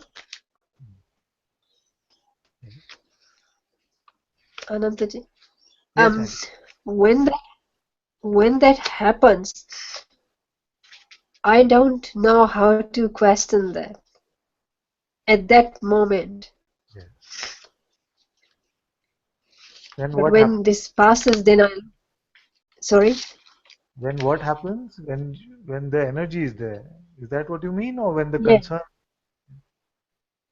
No, the consent probably comes first. I don't know when it comes either way.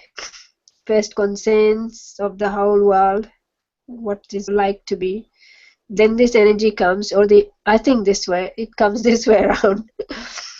and and then I don't know, I can't explain it. It's just okay.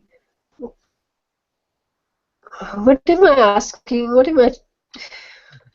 It's okay, it's okay, What am I saying? it's okay.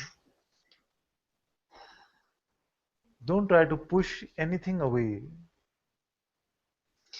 Yeah, yeah.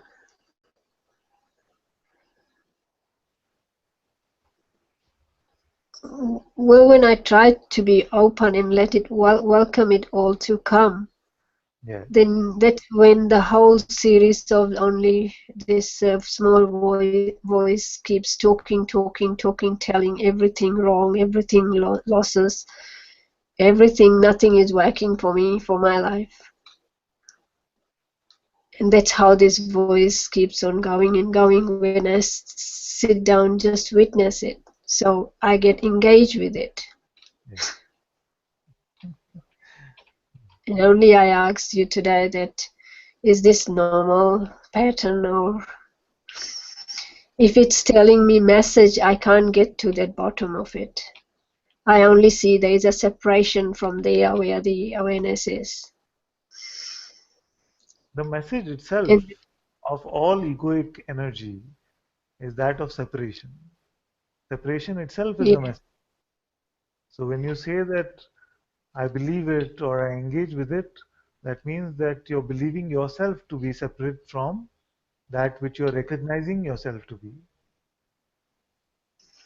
So all the messages from the mind, the ego, no matter what variation is appearing, is only to convince you that the separation was real, that there is a separate you. But you're seeing now for yourself that there is none.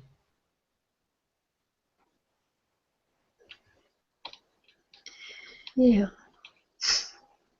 I mean, okay, on the other side, if this is seen from that higher place, Yes, from I am, that this was all seen through that, and yet it was also appearing all in negative appearance, and also there was a strong energy of pain. And when it all shifted, this only left me who I am, probably, and little numbness in my some place in my stomach area.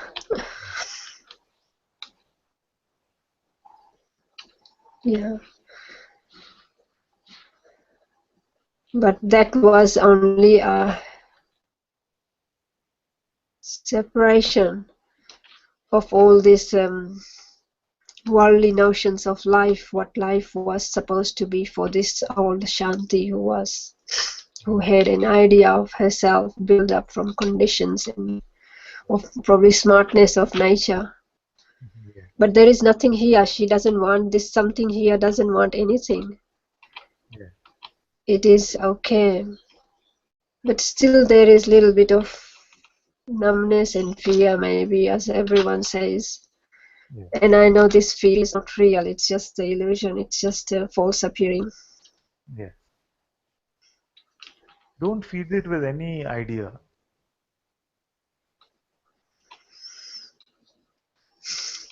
Don't even label it. Okay.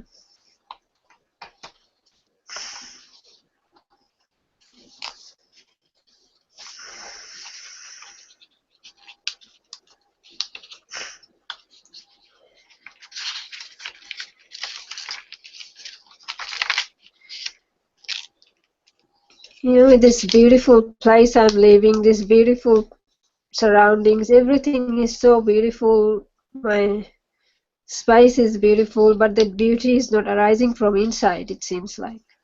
But there is like a contentment. I can't experience this contentment with or without this.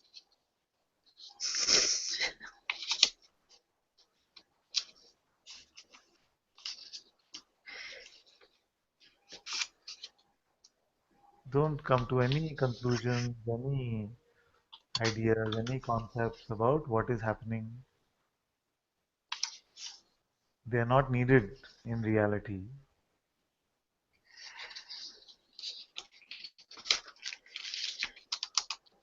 And then we will see that they are not helpful for the recognition of what we are. And then we will see that they are completely meaningless.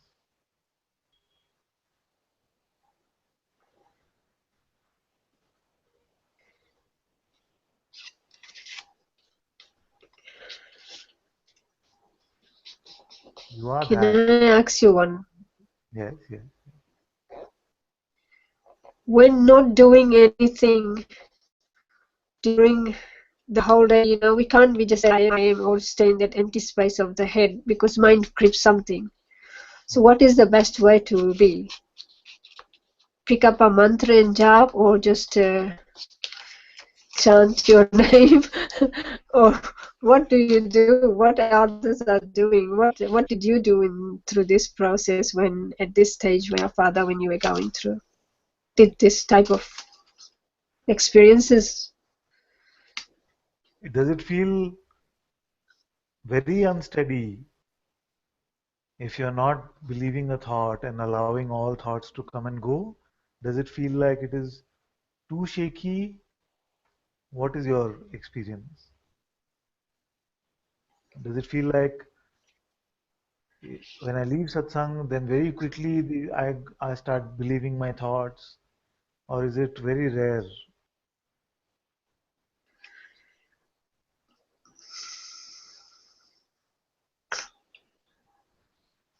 No, my thought doesn't come like that.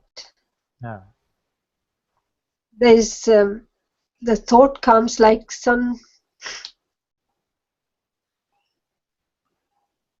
the thoughts are very silent. There's thoughts doesn't come, but it's like okay, for example, I can't express it. It's, for example, it's like something, it will keep something I lack or something there is a loss, and or and then it will go 2-3 words. I engage with the thoughts, then the thoughts gets sticky. Would you say that believing in too many thoughts?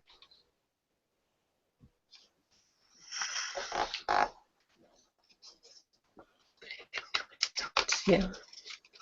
Yes, then nothing to do.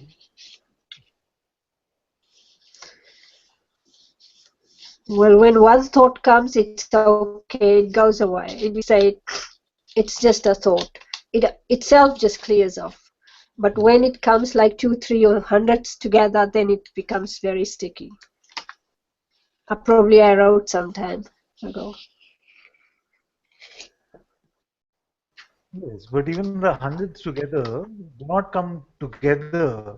They come one by one. You see, one after another. Just like, just like it can be very fast, but it cannot be Yes. three thoughts coming at the same time. Thing, you will not be able to comprehend that. So you find that it can be super fast and lots of thoughts coming one after another, but you will not find that they are coming concurrently. You see? So just simply allowing them to come and go, is that usually what happens for you, or it's usually the other way around, that when they come so fast, they are bought into, and you find very fast you've consumed 200 calorific thoughts or something. Yeah. Yes. Sometimes, yes. Yes. So, when it is happening, when you're in the midst of it,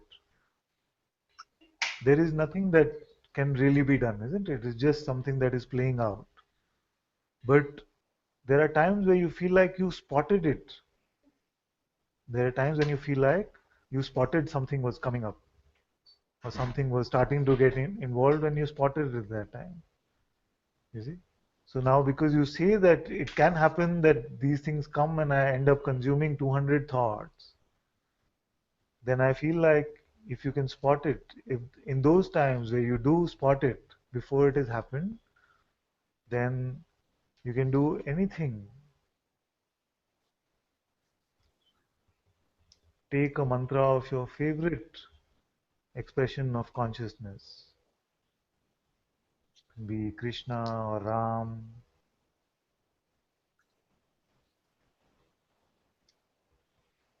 and chant that,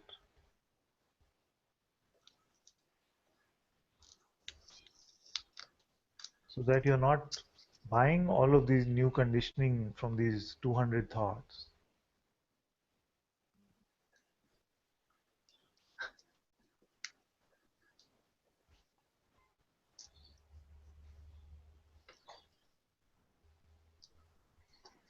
Yes, when one or two thoughts comes, like some days it's okay. These thoughts will come. It's just seen. It is just seen as a thoughts, because that's when probably some days there's a witness is strong, and some days it's just like all thoughts are coming and going. I see them. I don't catch them. Like catching means I haven't added anything.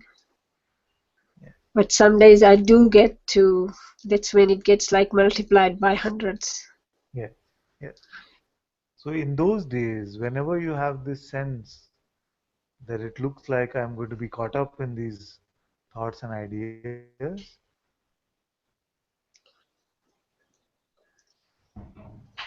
do you feel that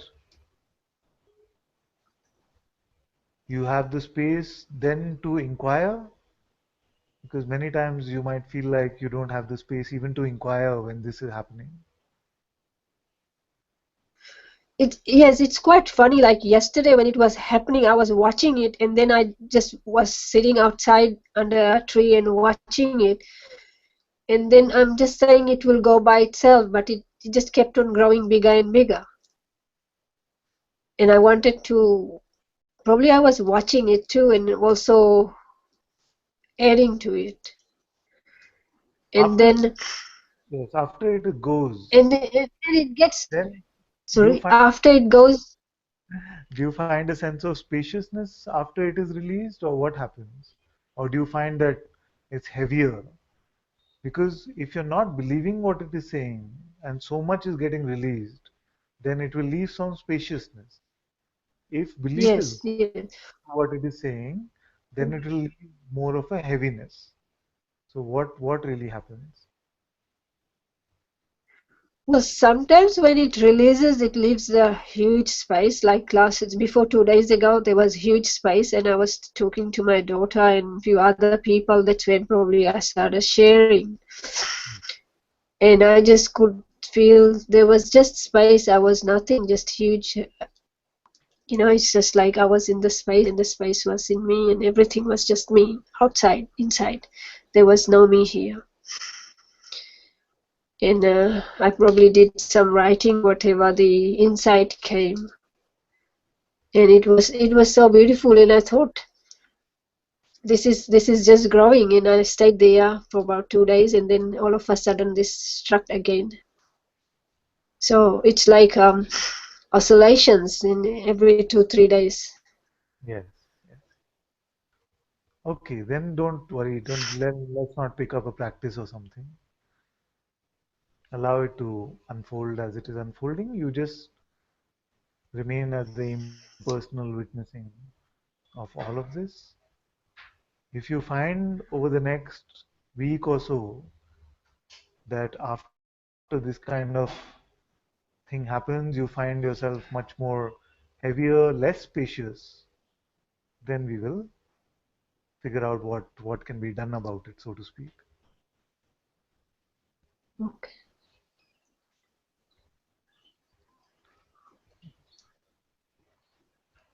Yeah. Thank you so much. It's great. My dear. It's like nothing new here coming. All this everyone has said about life conditions and work and all that. And these things I have seen before, but now it just comes Yeah. somehow. That's all. But there is nothing more. There's everything is just like finish. And what happens after that, I don't know, or I'm just dragging this. Because there is nothing here, so I just kept on running back into the mind space. See, I don't know how to stay with the spaces in the mind. This is what probably I don't know, or it doesn't know. I don't know what to do. I feel what you could do is you could play the Whatever is happening. what you could do is you could play the Sorry, Father. yes, my dear. What you could do is you could play the beginning of satsang when we did the contemplation, because it was just about this, how not to Yeah, the content of the thought, and you will find that it's useful to just listen to that, to stay with that, and it will be helpful for you not to get carried away, so to speak, with your thought stream. yeah.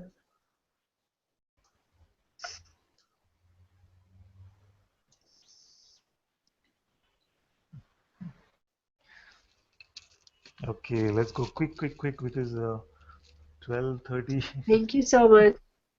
Thank you, my dear. So Prachi had said, Father, my mother identity is so strong that it forces me to be a person and a lot of misery surrounding it. Keep it. Keep the mother identity. Let go of all other identity. And then when you say that all other identity is gone, then we will look at the mother identity.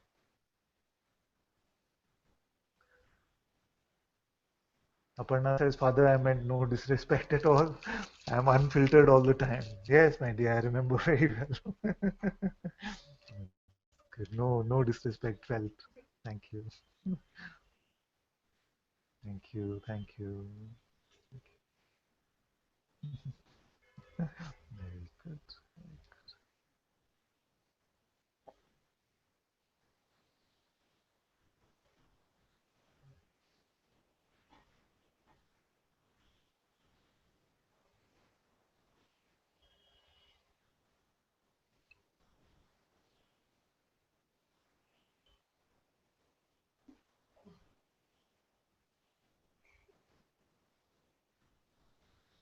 Thank you all so very much for being in satsang today.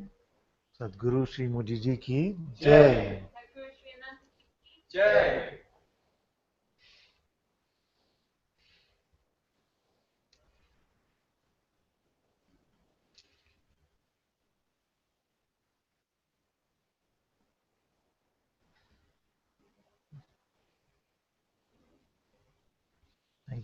Thank you, Stacy, for moderating. Thank you, my love. We can end the broadcast now.